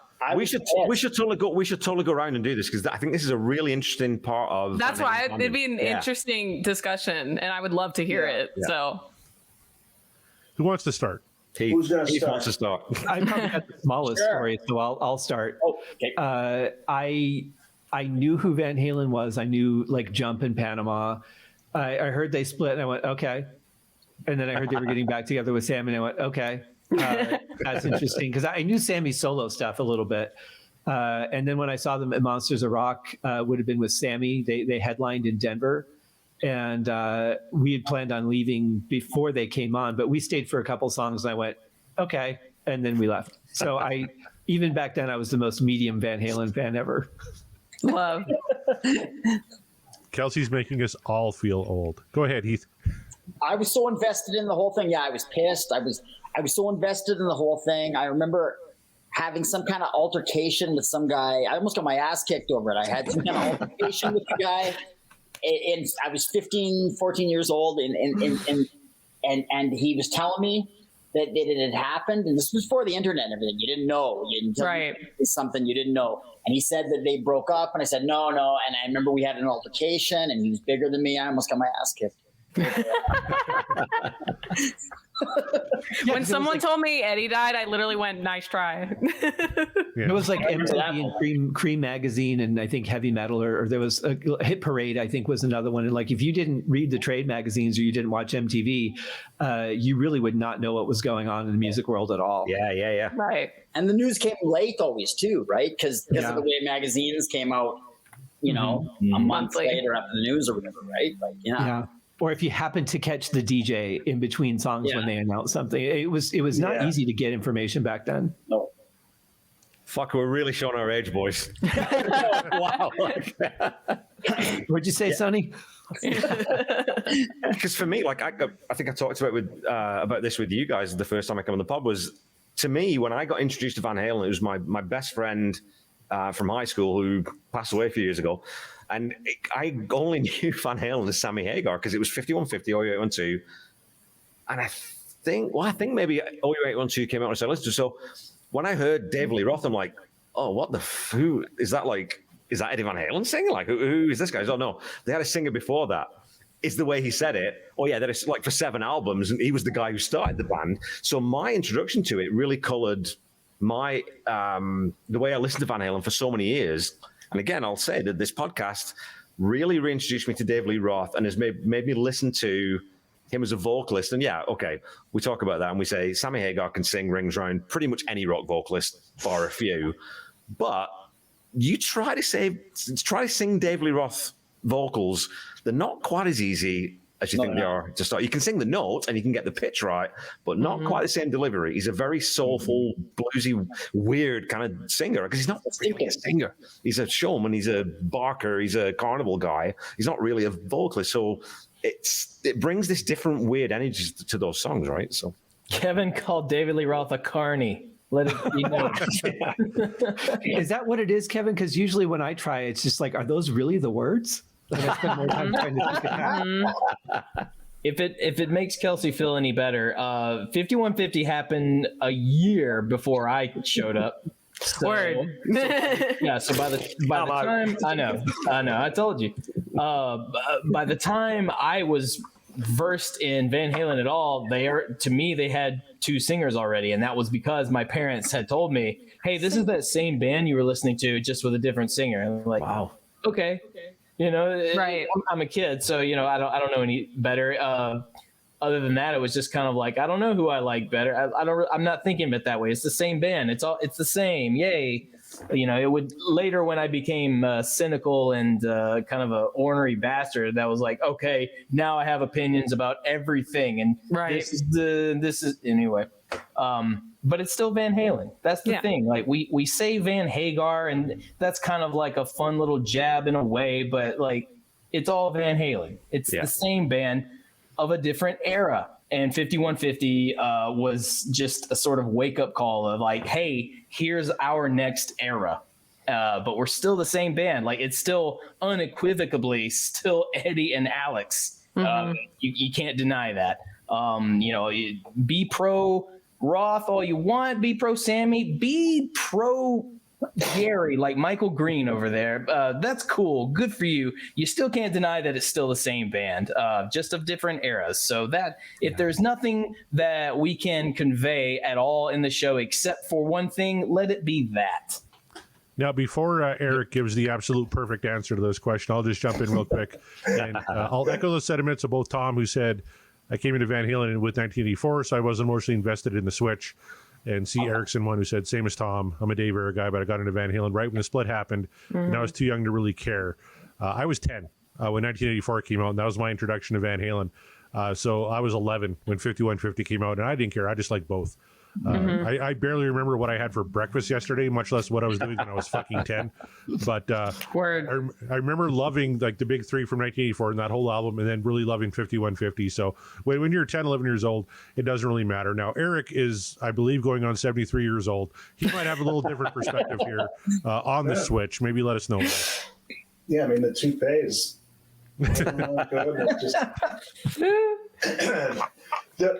there was this idea that Dave officially left the band on April Fool's Day 1985, and that never was the case. It was never officially announced. It was one of those things where in July or August of 85, Rolling Stone had interviewed Eddie, and Eddie just, oh, by the way, we're looking for another singer. Dave's out. Dave wants to be a movie star. What? and nobody, Rolling Stone never thought to do a huge article on it. I mean, this was the biggest band in the world. So then Sammy shows up at Farm Aid, September of 85 with Ed. Great performance. One of my favorite performances. So now people are like, whoa, something's not right. And, and then eventually there's a new album with Sam. I mean, eventually it hits, it's out. Radio stations are talking about it. It's in print. Sammy's the new singer of Van Halen, but it wasn't like, it was never official. So for me, I was 14 when this, so 13 or 14 when all this went down. I wasn't into Van Halen yet, so it didn't matter to me. I just remember that, wow, Sammy Hagar's the singer, that's the I Can't Drive 55 guy, right? But I was a kid, I just hadn't jumped on board yet. It just didn't register. And then when I was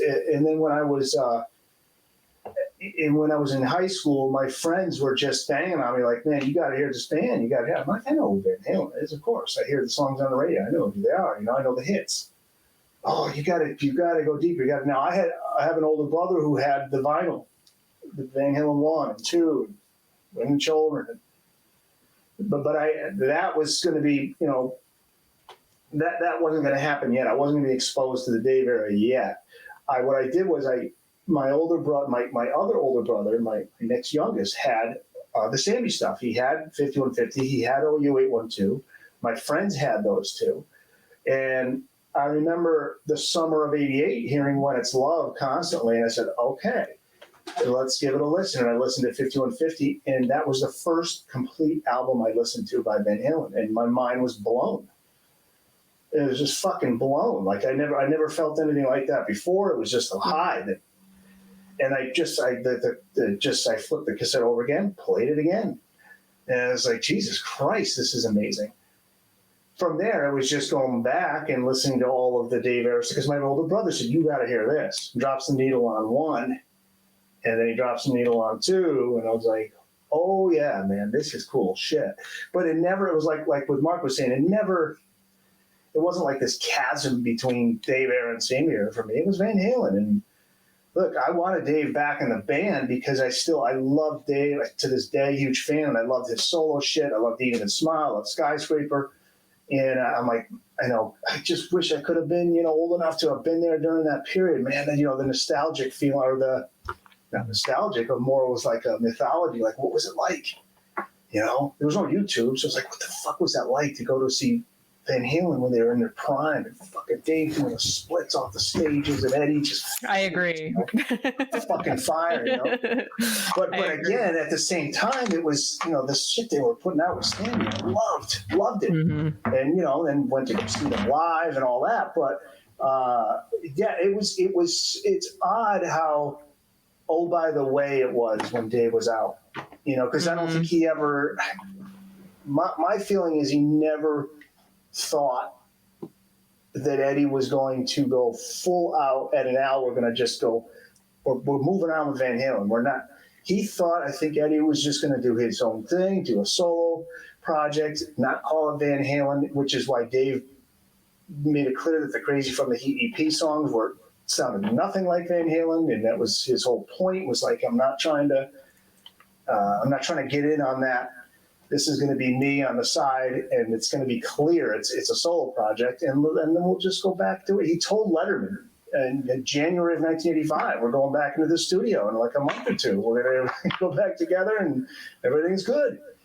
And so, I don't think he ever saw that coming. How could anybody expect that? I mean, we had Back in Black with Brian Johnson, and we saw what happened there, but that's like an anomaly. So he had to have been just like, don't worry, I'll do my thing. I'll put together Eat 'Em and Smile. They do their thing, whatever they're going to do. And then 5150 comes out and blows up, and it's a huge hit. Now you got a war going on between the two sides, and it's on. And that was the drama. That there was that whole, holy shit, what did Dave say about Sam? What did Sam say about it?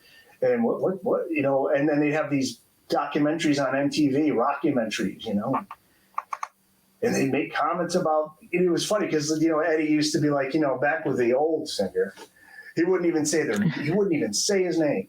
Like Sammy said, that guy, they wouldn't even say Dave's name. I mean, you couldn't even bring him up. And man, it It was a great time. I tell you, Kelsey.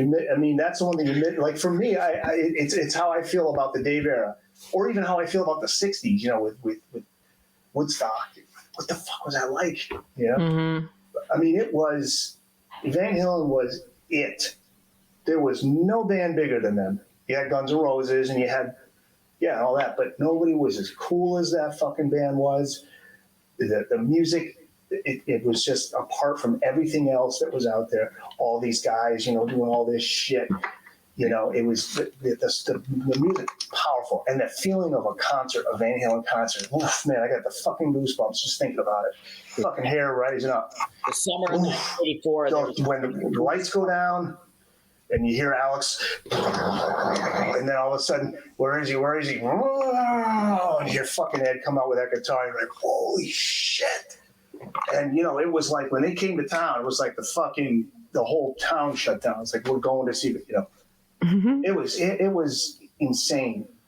You know, so when it all went to shit in the late 90s, that was like, this isn't happening. This is not happening. This is so weird. And then people talking shit about Eddie and how the Van Halen 3 album sucks. And all that. Wow, what the fuck? And then all those years went by where nothing was going on. But, Dave's back? Hold on, no. After the 96 thing, I remember that. Did you see people go ape shit in that crowd at the MTV Awards? You know, and that rose to shit. And then there was this long, dark period, and it was like in denial, you know? I got my Van Halen tattoo when they were at the fucking lowest peak. My ex-girlfriend said, what do you want? I said, I want a Van Halen tattoo. And it was like 2004. And the guy who was putting it on, he's like, oh, you're a fan, huh? Like, I could tell, like, he's just like, who likes them anymore, you know? Wow. Yeah. It is respectful. But in the day, man, everybody that was your age knew who Van Halen was. Yeah. They knew. And that's why it's music crazy is timeless. to me, and maybe the other old guys on the panel, this whole divide between Sammy and Dave. Kyle raises an interesting question here.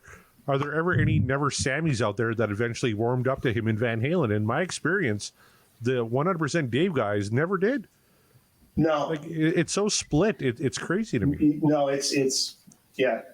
If you go, I mean, when you look at the comments on VHND, whenever we put up something on Sammy, the vitriol towards Sammy is It's crazy. mind-boggling. Like, it really surprises me. Yeah. You know, and then you put something up on the reverse on Dave, and just the hatred towards Dave.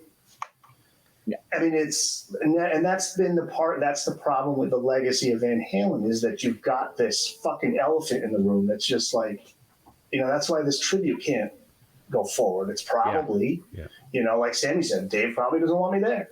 It could be an amazing sounding group, but nobody will care because everybody will shit all over it before hearing it. Yeah. Right. Yeah. And think about Ed has to deal with that shit all the time. And that's why he stopped doing interviews. He got sick of it. Yeah. Because like he's just doing what he wanted to do. He did appreciate the fans, but you know, at some point, you know, he's got to try something that he wants to do. I mean, it was really his band. I mean, really, him and Al started that band, and It's in the name. you know, and then when Van Halen 3 bombs, it's like, you know, guys, give him a break. I mean, every fucking great band has an album that doesn't do well. Let's relax. But it was so vicious that he just said, I'm not making another album. That's what Wolfgang was the one who said, let's do an album. Otherwise, Eddie was just like, why bother? You know, why bother? The frustrating thing about Van Halen, they've been they should be regarded as one of the greats, and I think in today's generation, so much they're not, or the last couple generations, I think, and it's because they've really done a crappy job of being crappy caretakers of their legacy. You know? Yeah. Well, yeah, there's no Brian May and Roger Taylor with Queen, right? There's no Jimmy Page like there is in Zeppelin, who always keeps it alive. Well, Jimmy Page is another. Well, Corey, we talked about this the other night, right? We did, yeah. About legacy, absolutely, yeah. Yeah. And you know, that's the thing. The argument is you could look at it, I guess, two different ways. There are people that just get pissed off at that, like, come on, Al, you know, what are you doing, man? Let's go out, you know, go out there and do re-releases and box sets and do this and do that. But if he doesn't want it, he doesn't want it. Yeah, I mean, it's really up to us, the fans, to keep the legacy going. It's shows like this. It's sharing the music with other people. And the night that Eddie died, I remember this kid was.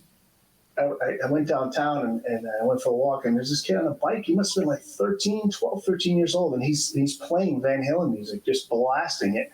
And I don't know if it's the first time he was ever listening because Eddie died. Now he's, the interest is there, but that's the shit.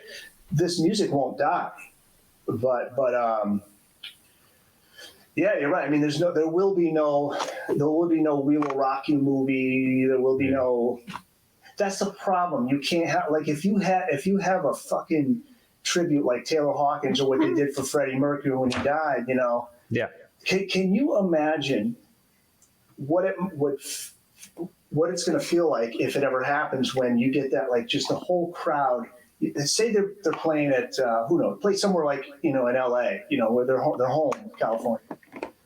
Like the whole stadium just screaming, chanting Eddie. Yeah. Eddie. At the end, everybody's up there. Big picture of Ed.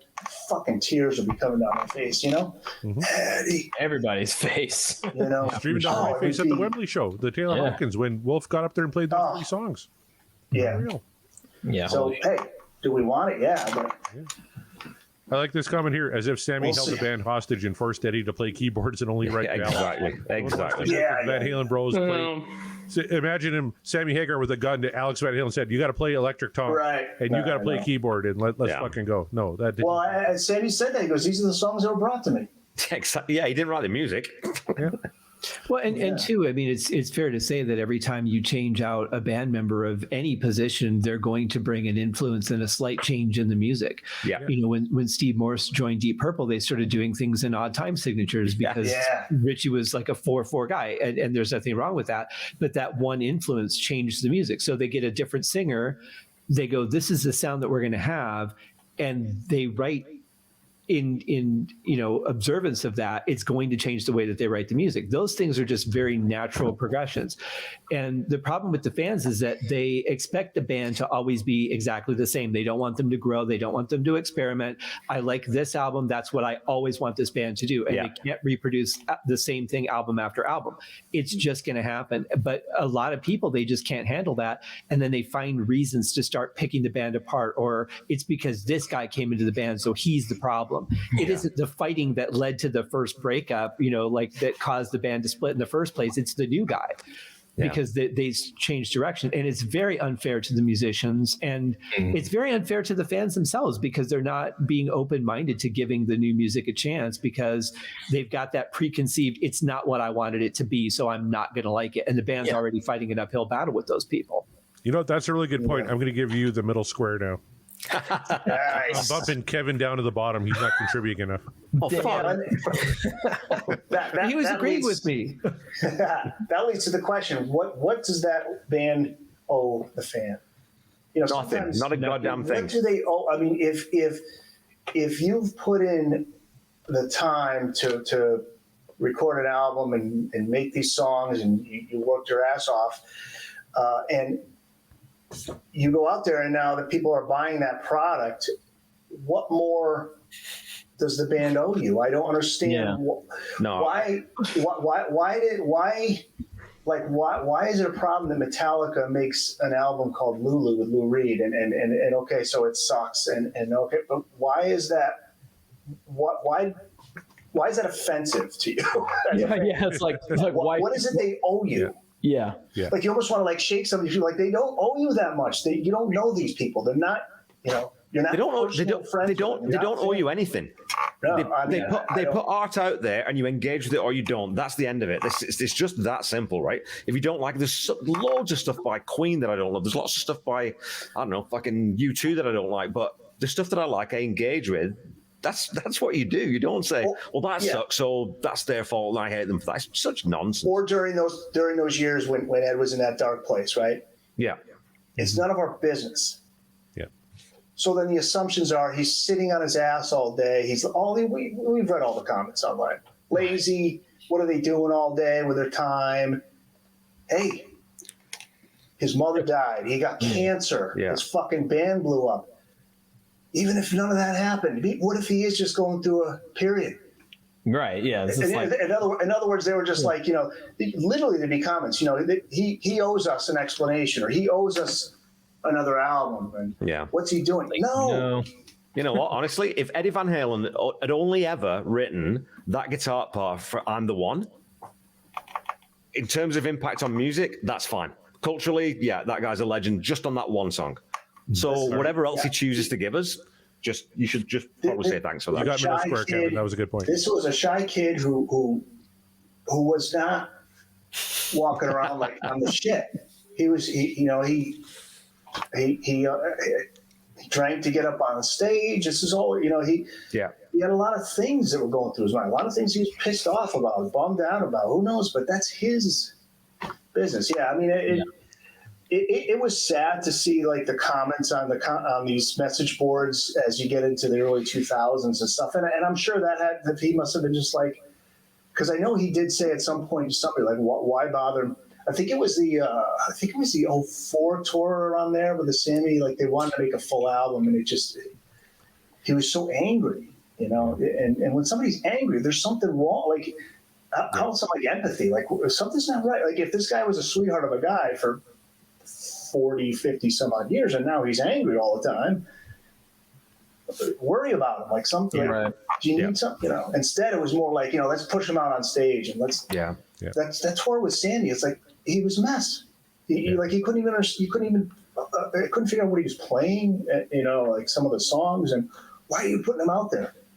Well, it's the business. That's the business, though. That's why it's called show business, not show fun, right? I mean, that's the old saying. So yeah, exactly. I don't know. It That just, was- in radio, met Eddie on that 2004 tour, and Alex was just apologizing to everybody because Eddie was, you know, really drunk at the time, and like he'd pose for a quick picture, then he'd fuck off, and Alex like, I'm really, really sorry for my brother.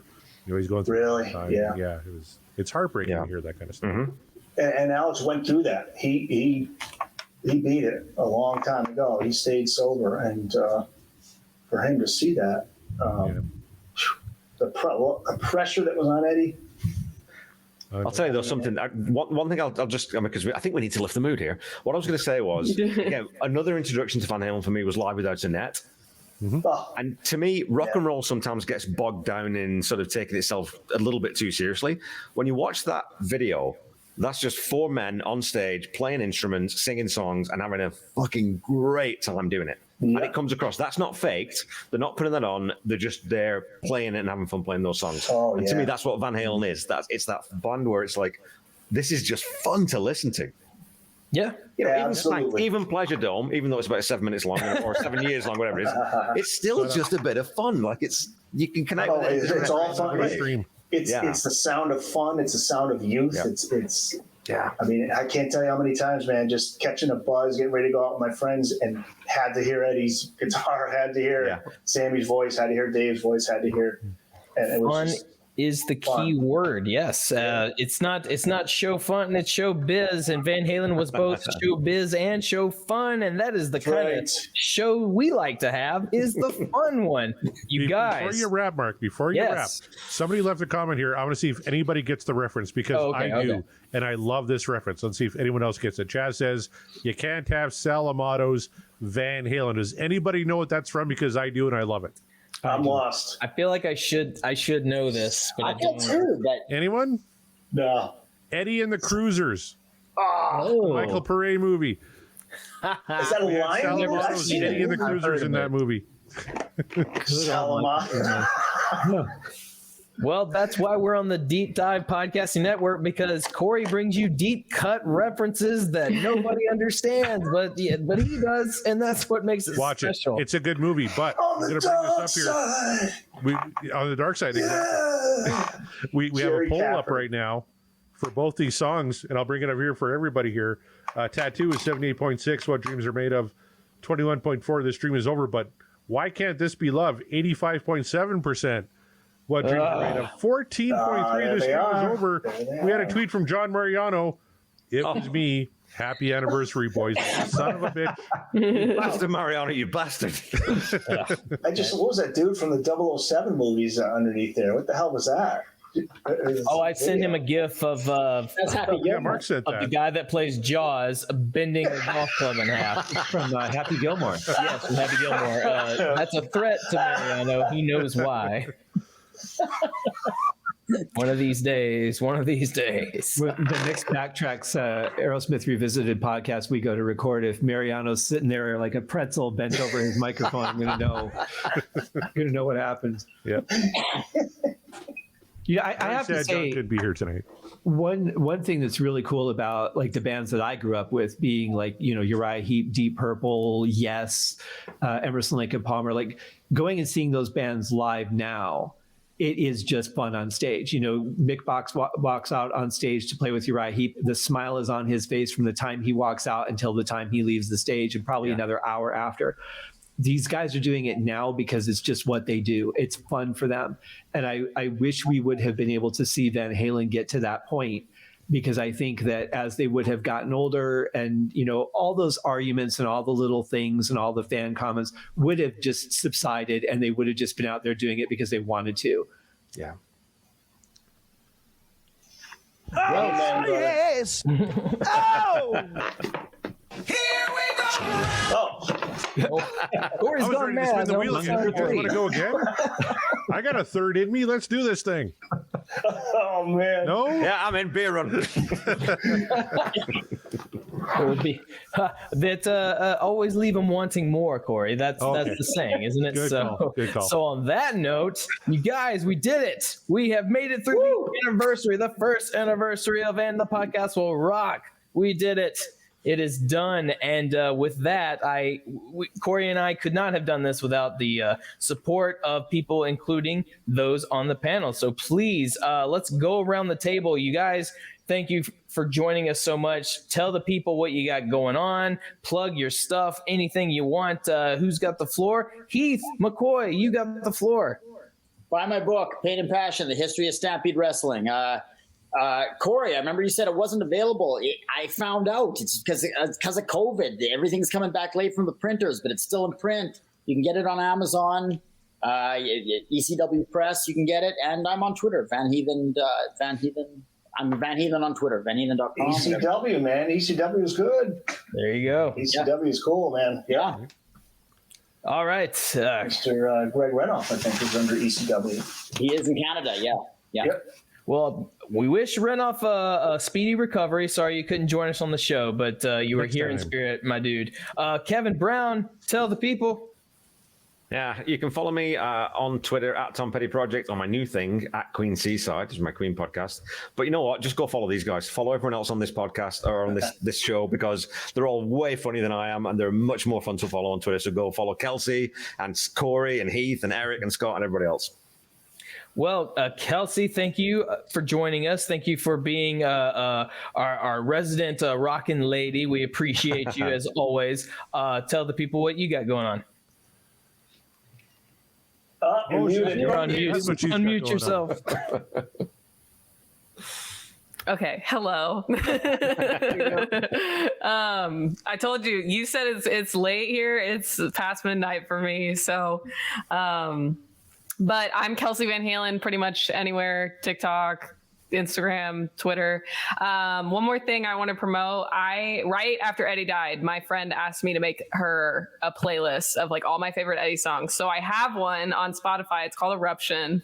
And if any of you are interested, I can tweet it if you're like curious to hear more Van Halen. So Yes, please tweet it. That'd be great. Cool. There you go. Do that. That's awesome. Scott, what do you got going on?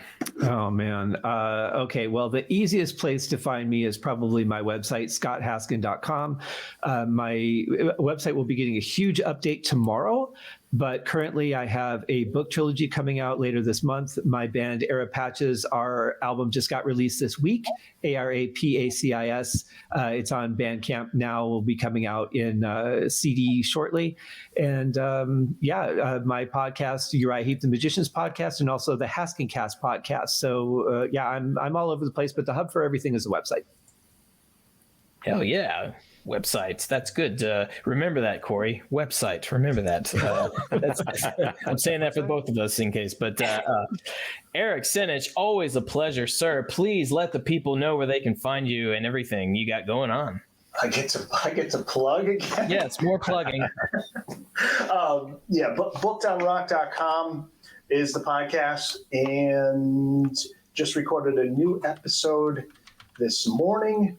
Up to episode number 91 right now, and just having so much fun doing it. And I did have Mr. Kevin Brown on episode 89. We talked about the legacy of Tom Petty, the man, Tom Petty. So bookedonrock.com, that's BOOKED on rock.com.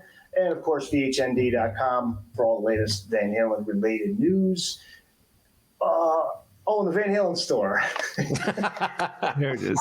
Van Halen store. The what now? That's right. What types of things? What kind of thing can you buy there, Eric? Is there something like a product you chose? Oh, there we go. You could get a mouse. What else can I tell you here? Oh, look at the clock. Hey, Oh, there you go. Yeah, nice. I got two of those little Stocking Funkos. stuffers. Two of those little Funkos. And look, the clock. And, come on. Anyway, Christmas is coming up. Get some cool stuff. But anyway, no, that's it, guys. Thanks so much for having me. I love the podcast, and you guys have been great to me. And honestly, I don't think there's been an episode where you haven't given the news desk some love. The opening segment, you do some news, and you read what's happening over at the VHND. So we appreciate that. Well, we appreciate you guys and everything, all of you, and very much appreciate you guys being a part of the show, being on the panel, that we actually had a panel to do this again, a whole year. It doesn't seem like it seems like we haven't been doing this that long, Corey, but here we are 1 year later. That's right. Hey, Corey, let the people know where they can find all of the stuff we got going on and yourself. www.podcastvillerock.com. Get some merch. We just sold our first Cult of Mariano shirt last night. Oh, that's I'm a little great. afraid. I'm glad I'm going to get $1.80 off that sale, though, so that's good. They can follow us on Twitter, Podcast Will Rock. Now on YouTube, maybe we'll add some more stuff. I'm already planning, Mark, the next live show. I'm thinking we get the DLR cast boys and we get the new Sammy Hagar podcast boys on a live show, and we just let them fight it out. I mean, I'd pay money to see that. I'm sure some other people would as well. Just let him go. You don't even have to do anything. We're going to sit back. But you can find me enjoying Kelsey's Twitter feed. She's a big Minnesota Wild fan. As a Detroit Red Wing fan, I'm okay with that. They got a pretty good team this year. I'm a big fan of Heath McCoy's. Bruins. Kevin Brown, I was very honored to actually be on his show coming up soon, the Tom Petty Project. I'm a huge Tom Petty fan. He's got a big event that he didn't mention coming up for anybody who's kind of around the Saskatoon area in the middle of November. Kevin, you got to tell us about it. Oh, yeah. So Tom Petty and the Heartbreakers have released a live album from their 20-date residency at the Fillmore in 1997. So it's kind of a big deal with fans because everyone knew that thing got recorded, but they've been sitting in the vault since then and was like, will they release it? Won't they? Well, finally they put it together and they've released it in different packages. And so the fan club through Facebook decided to say, well, let's do some hosting parties in different cities around the world. And I put my name in and I got selected. So we're hosting a listening party a week before the album is released, which is super cool. I can't wait to do awesome. it. And yeah, it's going to be a lot of fun. Now, if you guys all want to fly in, I've got a private chartered jet. It's going to come pick you up on the 16th. Wow.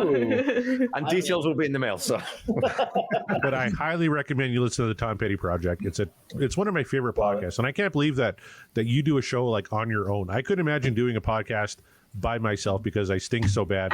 That's why I need Mark as kind of the ringer to help carry me through these things. The fact you carry it by yourself, Kevin, for the most part, is supremely impressive to me.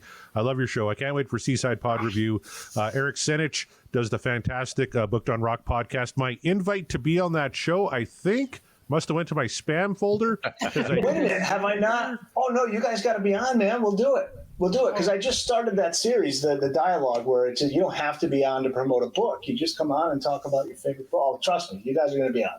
That would be. I had Kevin on your show, Eric. It's fantastic. Got the DLR cast guys coming on, so yeah. Yep, and Scott Haskins, the lukewarm water to my ice and John Mariano's fire on the Backtracks Aerosmith Revisited podcast. Love it. Does that very well. And I just want to say thanks to Mark for sticking with this for so long. And thanks to everybody. I couldn't believe I sent out 10 invitations and all 10 were responded yes. Now the Sean Geek boys had some things pop up last minute. Greg Runoff had the sniffles, even though Eric is dying of COVID as we speak. He still made it on the show. Greg Runoff, I don't know what the hell your problem is, but everybody said yes. And I really can't thank you all enough. And I'd love to have you back on the show just as soon as you're able, because you all did just fantastic work. Thank you so much for being here tonight. And thank you, Mark, for sticking with me for 52 episodes now. And we still got, 69 to go? 68? Yeah, no, thank you. Corey, you made I never realized how much I wanted to talk about Van Halen on a weekly basis more until you suggested this show to me. And I was like, yes, absolutely, I will do that. So I'm so glad, because this has been such a wild, fun ride. Love the band. Love that we are taking this journey together, rediscovery into the music, if you will. Thank you to everyone who listened in, who, if you watched this prior to, or not prior, post live show, but if you were in here for the live show, we thank you so much. Thank you to the panelists, everybody. You can find me at Twitter and Instagram at Mark the Bat. Usually I just talk about nerdy shit and all the musical things I got going on, but that's just kind of what I do. And then if you want to just yell some angry tweets at me, I'm always down for that too, because who cares? It's fun. I get a sick thrill from it. Fans love you. I mean, no, I don't get a thrill from it. I hate it. Please don't do that. Wink. But that's the show, you guys. First live one. Hopefully not the last one. We'll see where it goes. We still have plenty of songs to go through, as Corey mentioned. And on behalf of himself, the panel, all of you guys tuning in, we are, and the podcast will rock, and we will surely rock you in season 2.